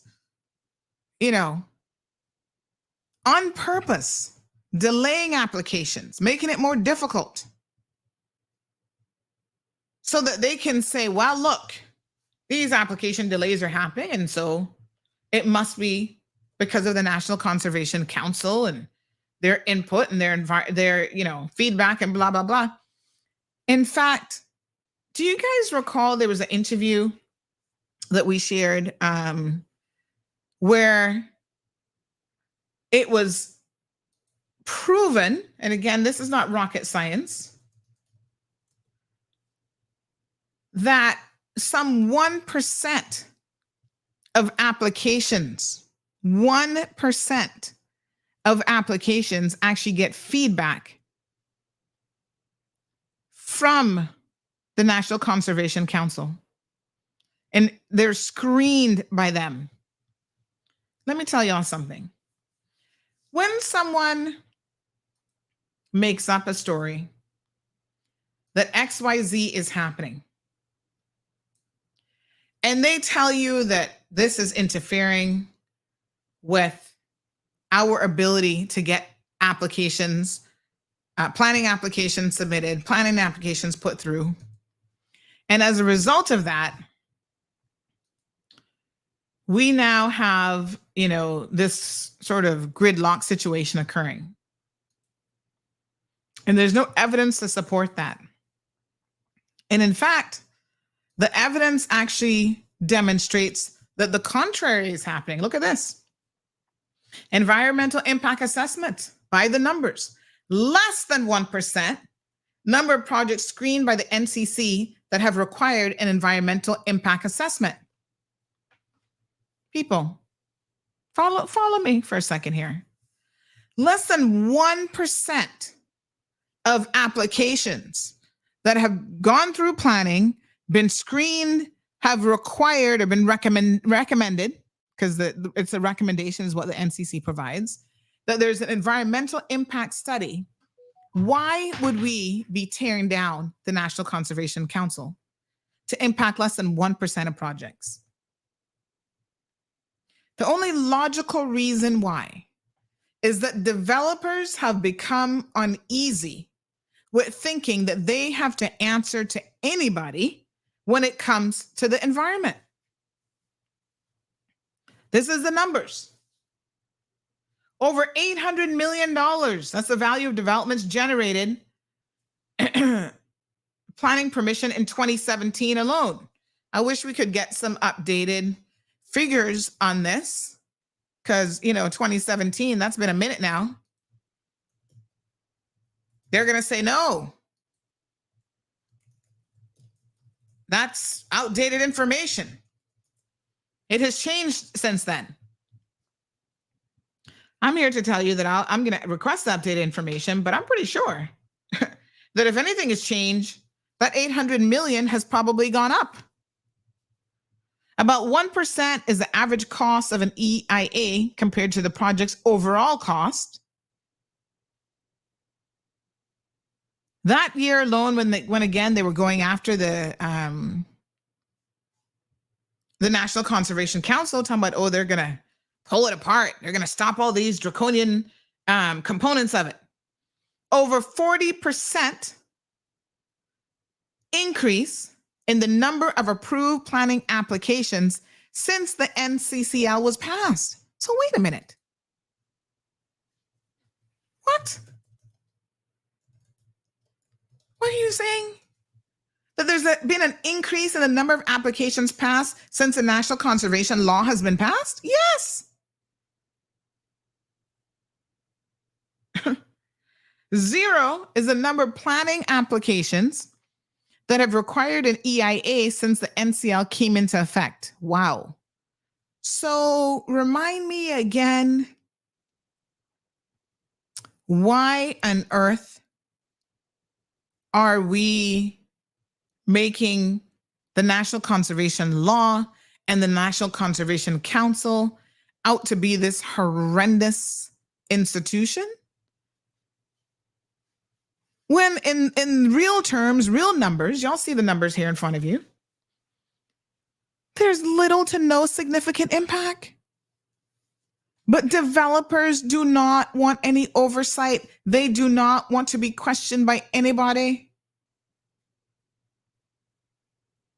They don't want anyone to say, well, let's have a look at your application. Let's take a closer look. Because then all of a sudden it's like, no. You're insulting me. I'm a developer. I should know best.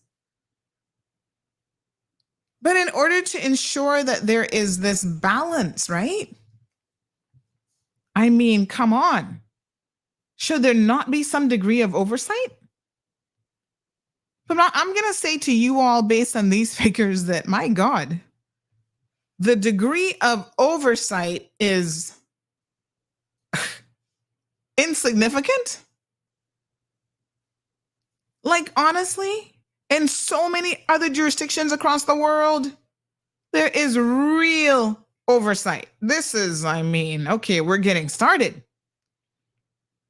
I suppose it's better than nothing. But this is what developers are going to try to use. This is what they run to your MPs with, trying to convince them to gut this law. Yes, Marquette, the math ain't mathing none at all.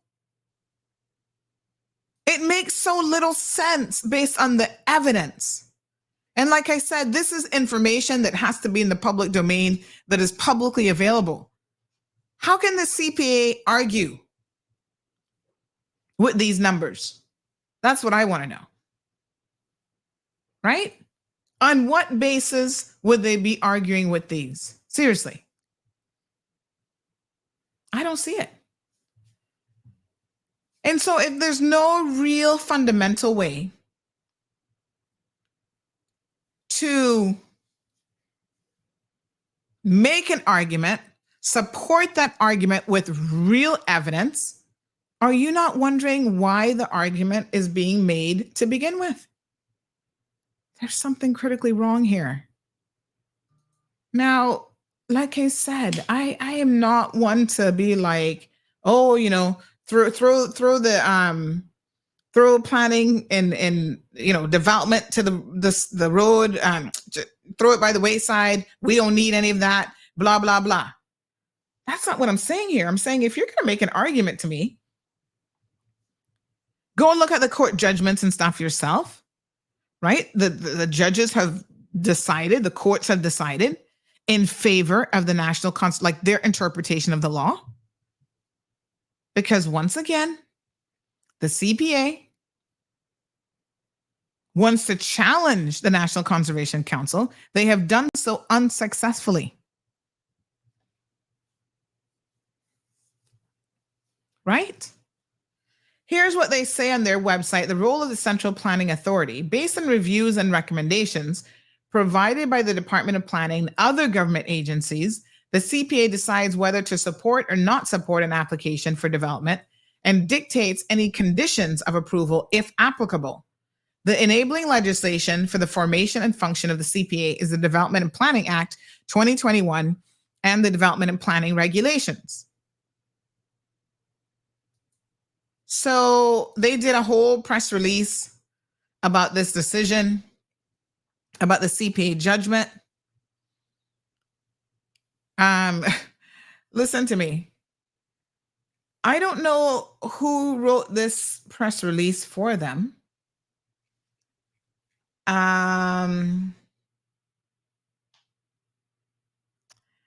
But they do have a press release. And I'm going to share it with you guys because I think that it actually, in fact, speaks volumes about what the position remains as it relates to this situation. The CPA have lost, but they are not willing to accept that they've lost. Okay? Now, this is a press release. It says for immediate release, September the 1st, 2023. This is when the decision came in. And I want y'all to look at this for just a second here. This, folks, is a 23-page press release. Good morning, caller. Good morning, ma'am. You're not on the air anymore, right? Well, I think we had to ditch that possibility, but we're on air on social media. We're not on the radio, but we're on air. Yeah, but it's a fight. I'll talk to you afterwards. Mm-hmm. Okay. Okay, bless you. Bye-bye. Thank you, dear. A 23-page press release? I've never seen. What? Who does a press release that is 23 pages? They included the judgment in here.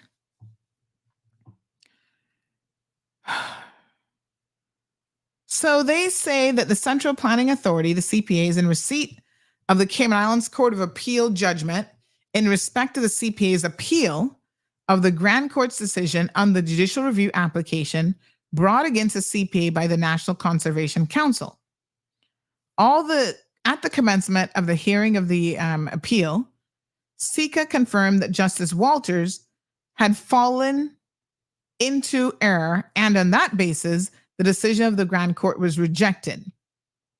The Cayman Islands Court of Appeal also ruled that the directive issued by the Director of the Environment to the CPA to refuse planning permission was unlawful, since pursuant to Section 41.3, blah, blah, blah, blah, blah.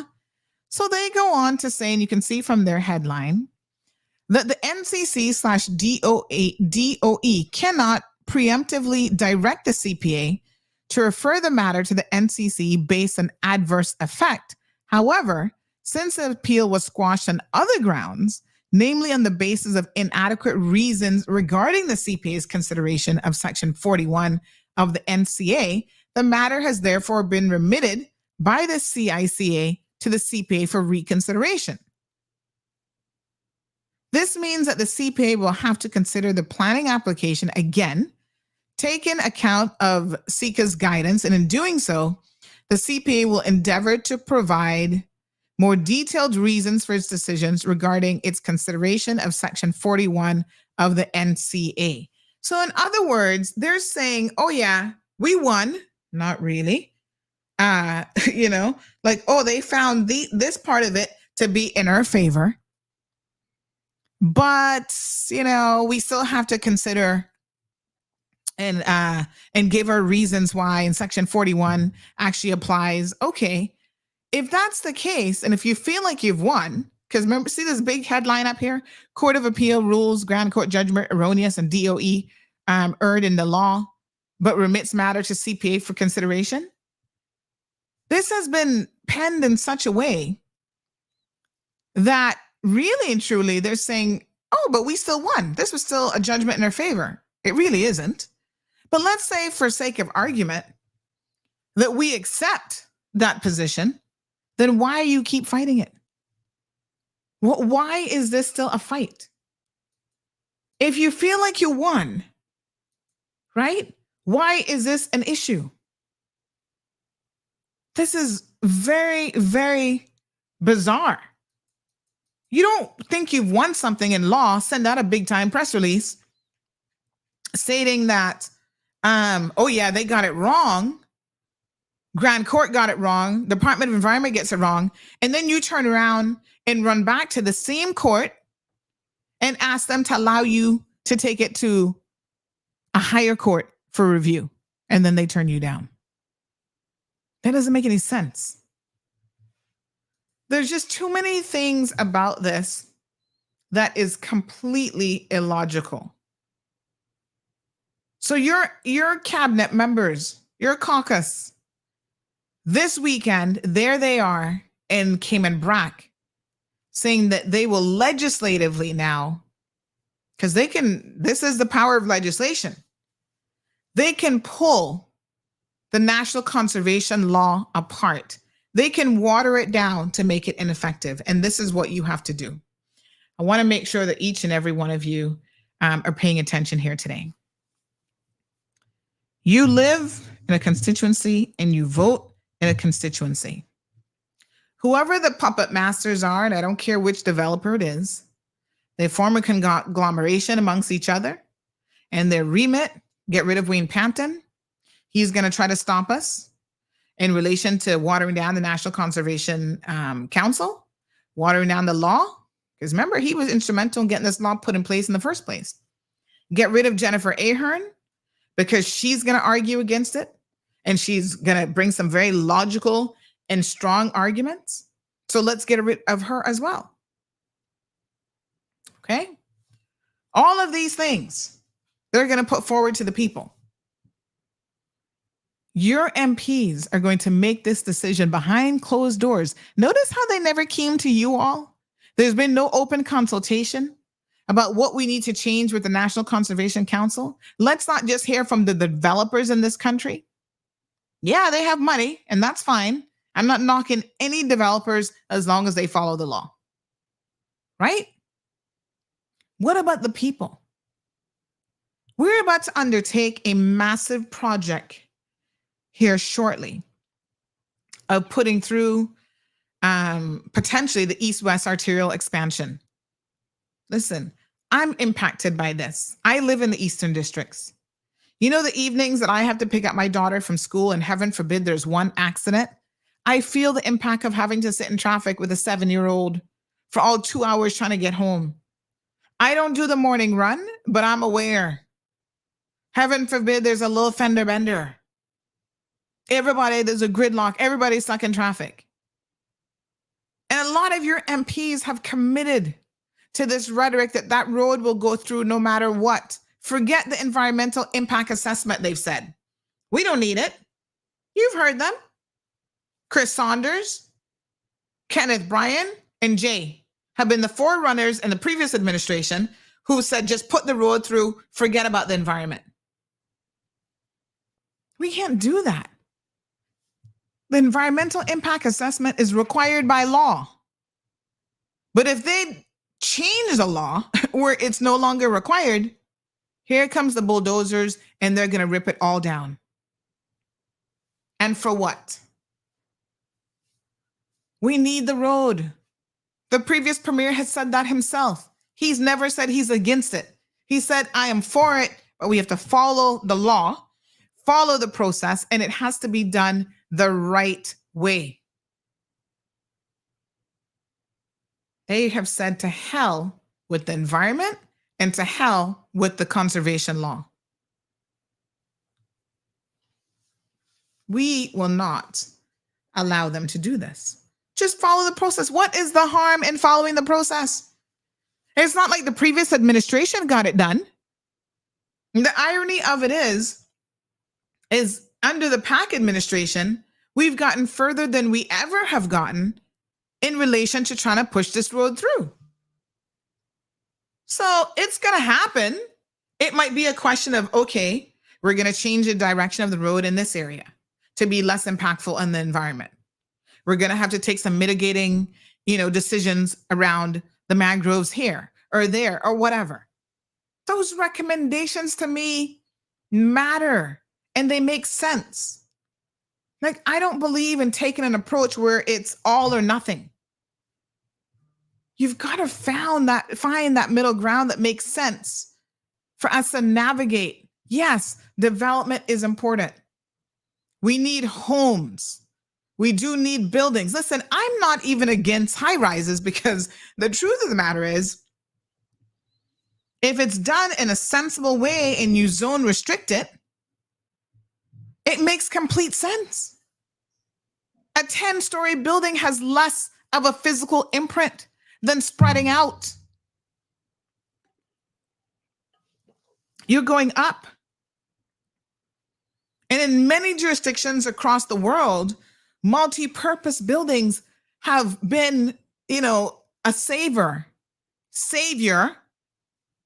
for many communities. So you mix shops and restaurants and residential all in the same building. But you've got to follow the process and you've got to do it right.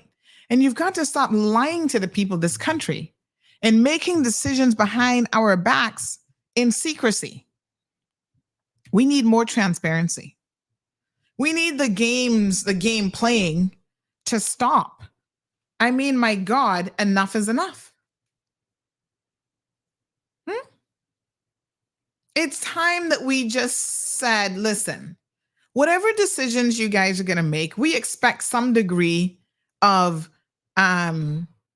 communication with the people. And you know what is so funny? Here we have a minister. I'm going to pick on Minister Bryan for just a second, because he says that he's all about democracy, participatory democracy when it comes to elected office. It doesn't always work. I can tell you that for sure. But he said, yes, let's have a referendum on this. Let's have a referendum on that. Really? Are we going to be getting a referendum on what you guys are planning to do with the National Conservation? My apologies. With the National Conservation Council? Are we going to get anything on that? What can we expect? That's what I want to know.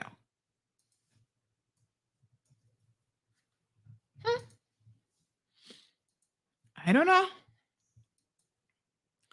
Y'all gonna have to tell me how this can go, because I am very, very curious to know what the plan is. What a hot mess.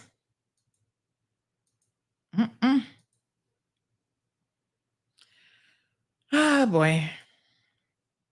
So what are we gonna do? Well, what we're gonna do is we're gonna watch the situation. We know now that they have already, made this decision in Cayman Brac that this is the plan. And so we cannot allow the plan to just go so. Every single one of them has a reason to be concerned about going into the next election. And I know some of them are more popular than others, and you guys like some of them, and you're like, oh, well, I like this MP and he's the hardest working. But it comes down to their constituents, yes? It is literally one man, one vote. And at the end of the day, the only time you seem to really have any power is when it comes to the election time. That's when they come around begging. Well, they begging during Christmas season by trying to give y'all bicycles and all kind of foolishness too. Take the damn bicycle, because your children are gonna mess it up in 6 months. I have business with that. But what I'm saying to you all is when you go into that booth and you vote, try to remember some elements of these things, of how your elected officials are prepared to sell you down the river because some well-placed developer has come to them, gotten in their ear, and said, well, they're stopping development. All these applications are being... And your MPs lack common sense. They lack just general understanding. The whole works to be able to say, hold on a second here. You're making all of these statements to me. Show me the evidence. Show me the applications that have been denied, deferred, delayed, or not gone through because of the National Conservation Council. Because if we are to believe these numbers here about the environmental impact assessments by the numbers, and like I said, I'm going to ask for this information to be updated to at least 2023, if not 2022. If this is the case, this does not maketh a case none at all. If you went to court with this kind of evidence to say this is the reason why we should pull apart this national conservation law, right? Any sensible judge would kick you out and say, what on earth are you talking about? Because this don't make no sense. The numbers does not support your argument. And I say this all the time. It is important for us to be able to make arguments that are based on information. Otherwise, you're arguing, you're pure foolishness. It don't make no sense. Why? What's the rush? What's coming down the pipeline?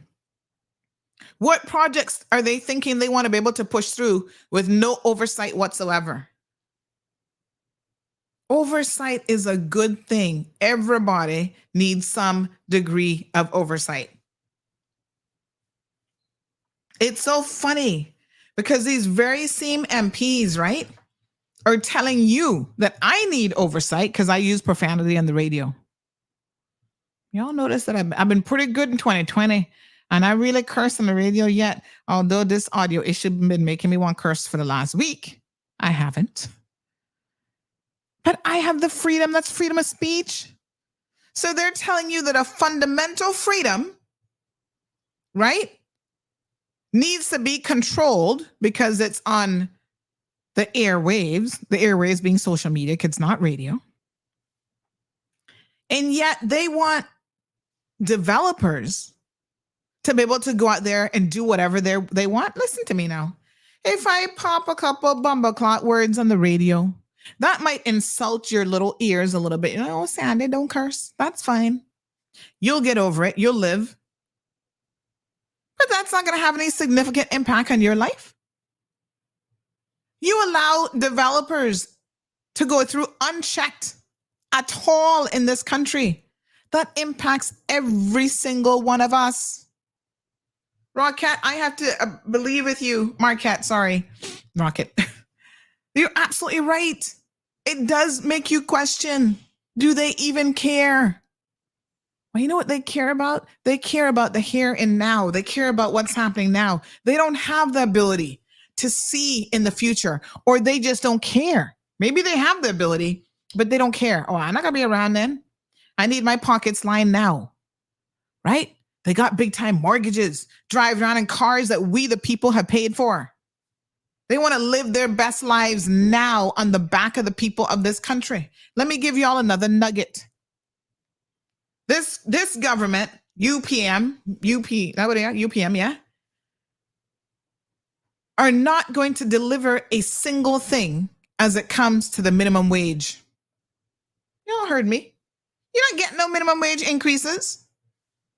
Now, listen, I've always said from day one, the people have to be prepared for this so-called minimum wage increase because it's going to mean an increase in the cost of living, whether you want the truth or not. And so if the people are happy with that, then let's do it. Are you happy knowing that the people who are going to be impacted by it the most are actually Caymanian mothers, right? Who have to now pay domestic workers even more. Because remember, they're subject to the minimum wage legislation.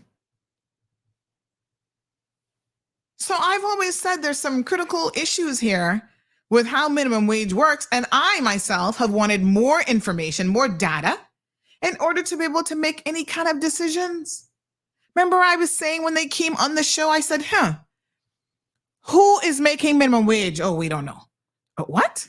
How can you as a committee not take the ESO information and know who's the person that actually makes minimum wage? What kind of job are they in? Where are they from? What do they look like? Not physically, but you know what I mean? Like, who are they?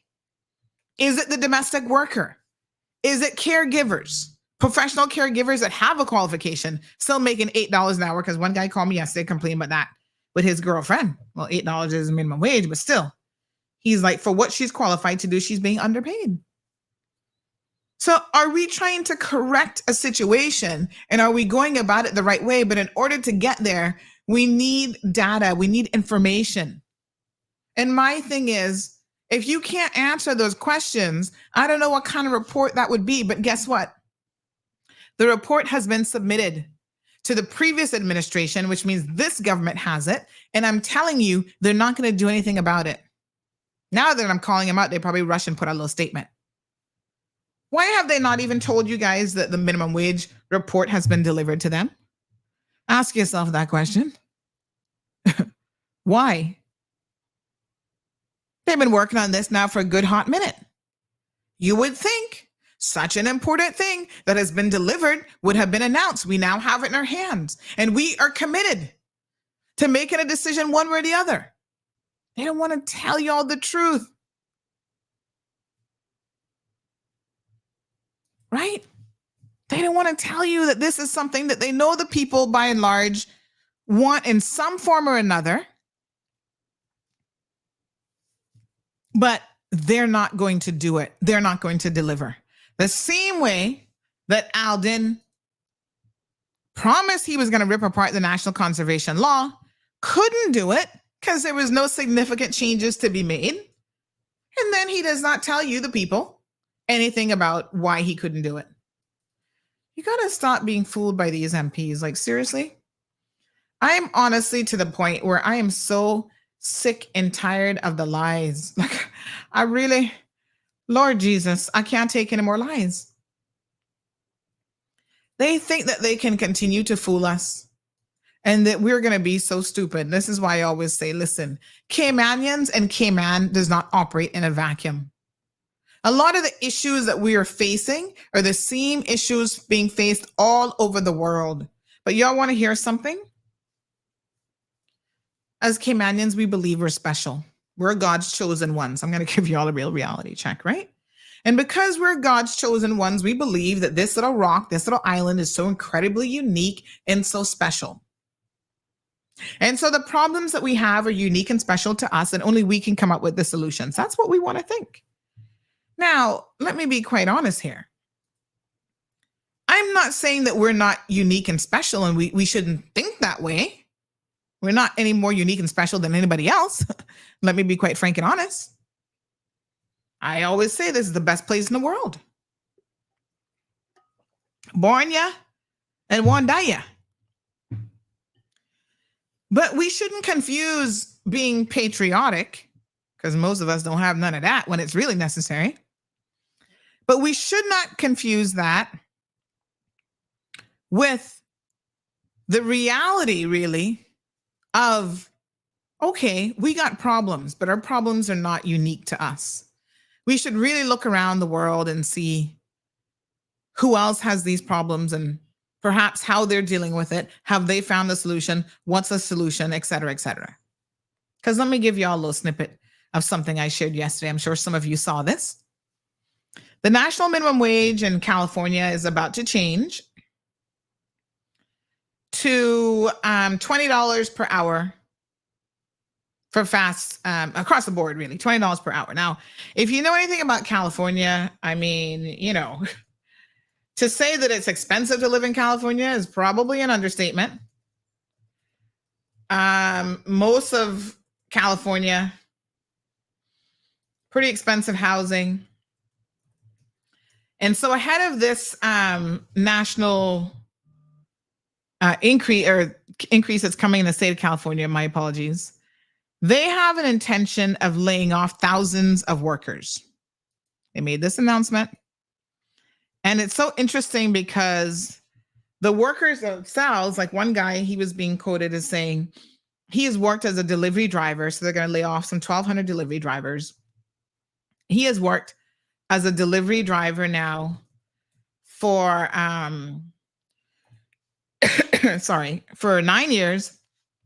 And he's going to get severance pay after they lay him off. That is like $400. He was like, this is an insult. He was offered $400 severance pay if he stuck around until February the 5th, which is the layoff date. So they want him to stick around because it's to their benefit. And they are going to, you know, need drivers up until then. I don't know what they're going to do after that. If they're going to be delivering your pizzas by drones or exactly how they're going to do it. And he said, you know, I've been a driver for 9 years. That is the equivalent of $3 a month for my 9 years plus of service. That don't make no sense. So unfortunately, one of the downsides of increasing the minimum wage for some businesses is that they are going to cut staff. And I said, we need to talk about this in the Cayman context. Again, who is the minimum wage going to impact? Is it going to impact the grocery stores? What type of business is truly paying minimum wage? Because if it's impacting Caymanian single mothers who might be out there making $8 an hour, and then you're now telling them that, okay, you're making $8, maybe $9 an hour if you're lucky, maybe 10. But now we're going to increase the minimum wage. It's not going to impact you because you're already making $9, $10 an hour. It's not going to impact what you're bringing in, but it's going to impact what you have to lay out. Because now domestic workers who are not Caymanians, but still nobody should be, you know, living beneath a quote unquote livable wage. We're going to now put them at $9 an hour. Well, your Caymanian mother's going to be like, why am I working again? How does this make any sense? Yeah. So this increase, for example, in California, it's coming in April of this year. That's going to be a 30% increase for them up to $20 an hour. So Pizza Hut is going to lay off staff. Chipotle, on the other hand, says that they're going to increase their prices. They said, listen, we've got higher labor cost in this jurisdiction. We're going to increase the price. There's always a trickle-down effect. And the people have to start understanding that there is a trickle-down effect. Your MPs simply need to be honest with you. If you don't understand it, how can you make better decisions? How can you be participating in the process if you don't even understand what's going on? That's all I'm saying. Let's read some of your comments. I'm aware that we haven't been reading any comments. Did I solve the problem myself this morning? I don't even know. All I know is I pulled out one board and replaced it with another board. Rough Seas says they can afford it because they have the population to maintain those wages. Well, I've just said to you that they can't really afford it because what they're doing is they're laying people off and they're increasing prices. So they can afford it subject to other things. Somebody says, yes, you solved it. I don't know. I don't want to get too excited too early, honey shell. Because the second I mentioned Chris Saunders or Juliana O'Connor, Connolly is like, plop, plop, plop, plop. Shaka Zulu says, amen. Say it again, Auntie Sandy. Good morning to Keisha. Marquette says they take us for fools. Well, yes, your MPs have been taking you for fools. And unfortunately, there's too many of us that have allowed them to do so. That's why I tell them, listen, let me be very, very clear, because they get in their feelings a lot. I mean, I know it all the time. They didn't want to talk to me. And when they see me, it looks like it pains them on their face to say good morning. Honey, child, I'll be just as chirpy as possible. Good morning, minister. How are you, honey, child? And they'd be like, this bitch. We shouldn't have no hard feelings. You're a Caymanian. I'm a Caymanian. I'm just trying to look out for people in a different kind of way. You claim you're elected to look out for the people. So, you do your job in your space, and I'm here in my space doing my job. What is wrong with that? What's wrong with it is that everything I finds out, I be running to the people with, and they don't like that. Talking about I putting them in a corner by asking them questions. Heaven forbid. Oh my God. Like, really? Let me put on my California Valley voice for a second here, y'all. Oh my God. Really, Sandy? Why are you putting the minister in the corner for? Why are you asking him questions? What's wrong with you? I'm like, what the fuck? They're not even tough questions. But yes, I'm like a dog with a bone. I want to know what's going on, and I'm going to keep gnawing at it. But they don't like that, So, honey, child, they be getting all upset with me. What a hot mess. Denver says the most beneficial will be the foreign nationals. Struggling Caymanians will be paying more. Well, listen to me. We have built an economy on requiring foreign nationals and foreign workers. That's not something you can just undo. I know we had the suggestion by someone last year that let's just stop all permits. That's not realistic.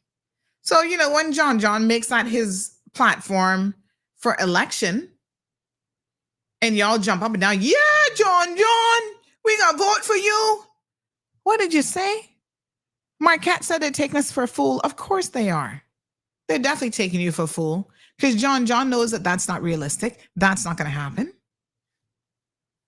Not only that, but not for nothing. Another reason he didn't want Jennifer Ahear around is a little birdie told me that as it relates to REGEN, which is a massive project and could create some jobs, now I'm not saying all jobs, but could create some jobs for Caymanians. Yeah? He does not want any work permit oversight. This is your Minister of Labor who in the last election ran on the platform that we needed to stop work permits. He is now saying, whispering, in private quarters, no, we don't need any oversight on that. In fact, there's no need for them to apply for work permits on this project, none at all. Just give them what they need. Huh? Say what? Y'all heard me. Wow. No labor oversight, no work permit oversight. They can just get whatever they want, rubber stamped and approved. Damn.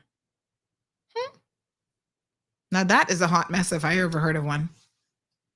Rough seas are said to be a little fair to the politicians. If they have to drag their feet building this road, if they have to wait for certain environmental plans and passing, the road will never get done. Why is that true? Why do you think that that statement is true? The road will get done, and it will get done in the best possible way. Like I said, it doesn't have anything to do with dragging your feet.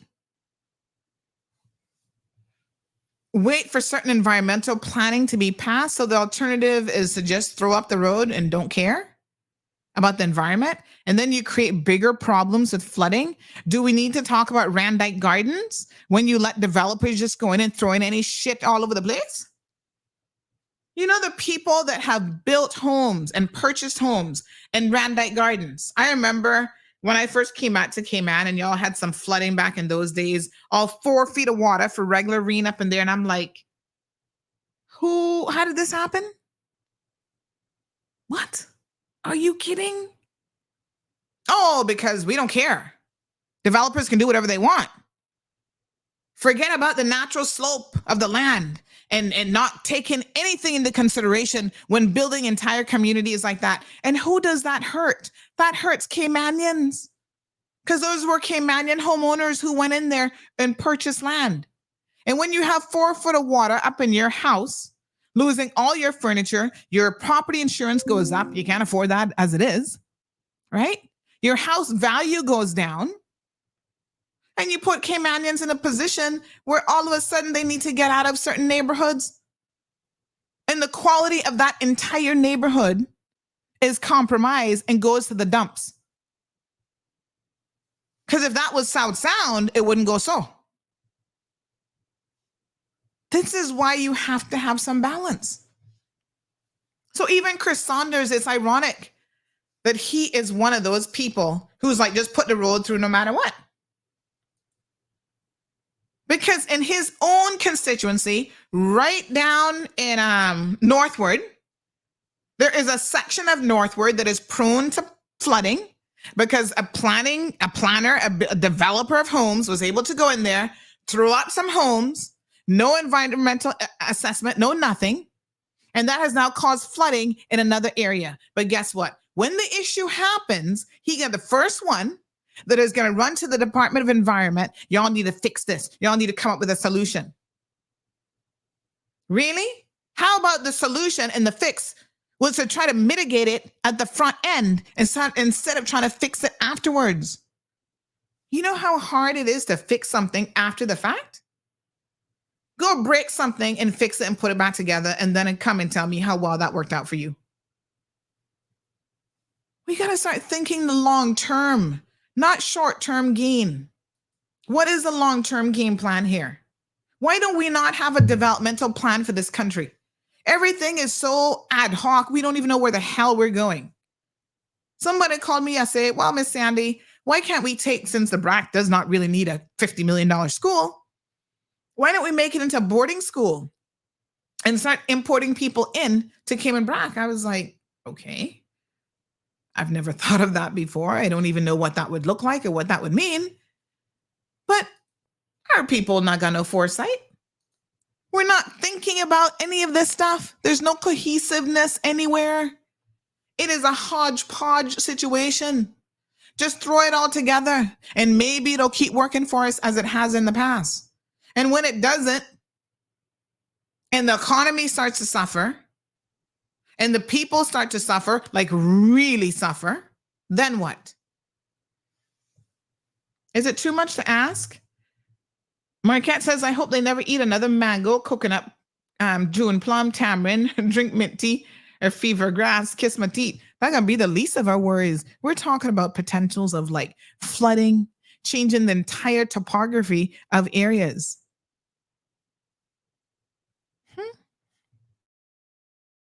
I don't know, girl. I don't know. Pat was saying, who's paying for this legal fee?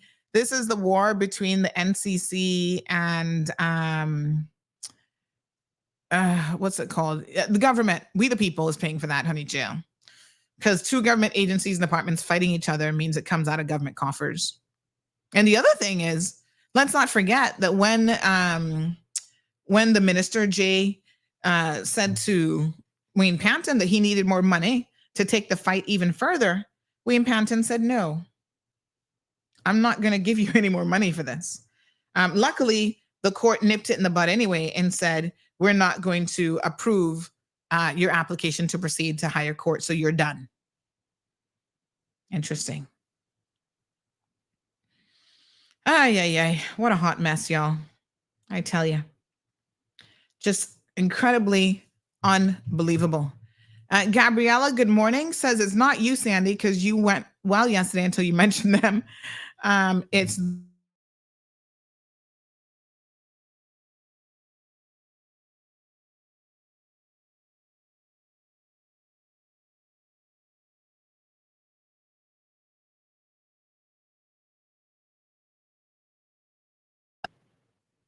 we were doing good, but it just did it again. So I know. All of us was like, what? Oh my God. Oh my God. Yeah, boy, we thought we were doing good. Nope. There.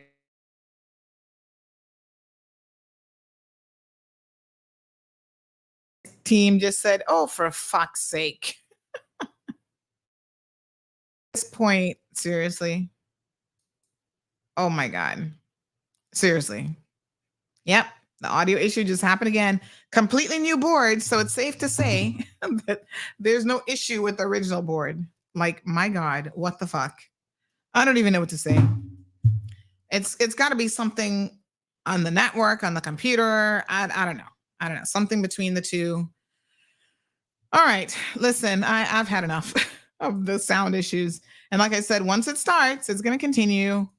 So like, really, WTF. All right. We'll be back tomorrow. I don't know what we're going to do. I mean, Gabriella literally says sound was gone until you mentioned. I'm like, what the fuck? Denver says AI. Oh my God. I can't even believe it, yo. I'm just like, what the hell is going on here? Patricia says, I guess they're trying to get you frustrated so they can silence you. Tell them it won't work. You're here for the people of the Cayman Islands. Strong Will says wrong wiring. I mean, I don't know. Anyway, we're gonna have to pull it all down tonight, I think. Oh shit. I hope it's not a whole new computer I need. Because if that's the case, that's a oh my God, that is an ordeal. Okay, here's what I'm gonna do. Tomorrow, I'm going to pull out the laptop and we're going to try running the show on the laptop. Got my board here. I'm going to connect everything to the laptop and try it on the laptop and see what happens. I mean, I don't know what else to do. We've tried everything, switch network providers, change that equipment. Like, I am really at a loss as to what this could be. Anyway, RMR says, Cayman has been headed in the wrong direction for the past 20 years. There's no care or focus on the social, cultural, environmental, and economic ills being created as a result of the political decisions. And you know what? I'm going to have to agree with you 1000%, RMR. And that is precisely why, honestly, we have no foresight. It's why our prisons are bulging as they are and the whole 9 yards. You know, I don't know. You know, we've gotten it wrong. And the fact that we can't seem to correct what we've gotten wrong is problematic. And what I'm suggesting to all of you is one of the reasons that we cannot correct it, we cannot fix it, is because we keep electing MPs who are committed to the old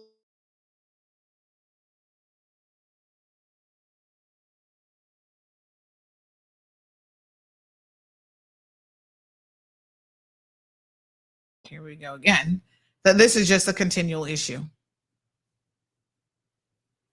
So what improvements can we make? All right, folks, let's go ahead and end the show there. I do have a theory that I'm going to run past these people about something, actually. Do have a theory. All right, folks, that's all I got for you today. Please tune in tomorrow. RMR says, or development must be benefiting Caymanians. First, start there.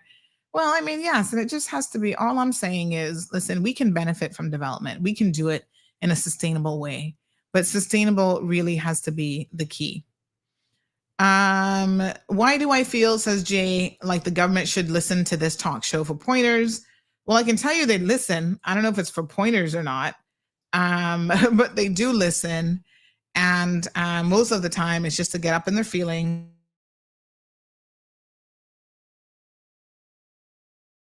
Again. They do listen, and what I would say, unfortunately, is that they're probably listening for all the wrong reasons.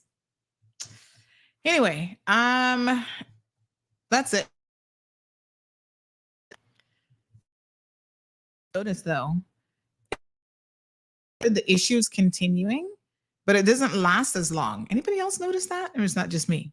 So it's a blip and it's happening, but I'm able to like unmute myself and take control a lot quicker, which is kind of weird. All right, we'll try to get this figured. There it is again, happening again. Okay, folks, y'all have a good day. Be good, or be good at it. Thank you for tuning in to another episode of The Cold Hard Truth on Bobo 89.1 FM. Cayman's #1 talk show is live weekdays from 7:30 a.m. Never miss an episode again. Watch anytime on CMR's Facebook and YouTube channels for the latest show episodes. Don't forget to follow us online on our social media channels. And visit CaymanMarlRoad.com for all the latest news and community happenings.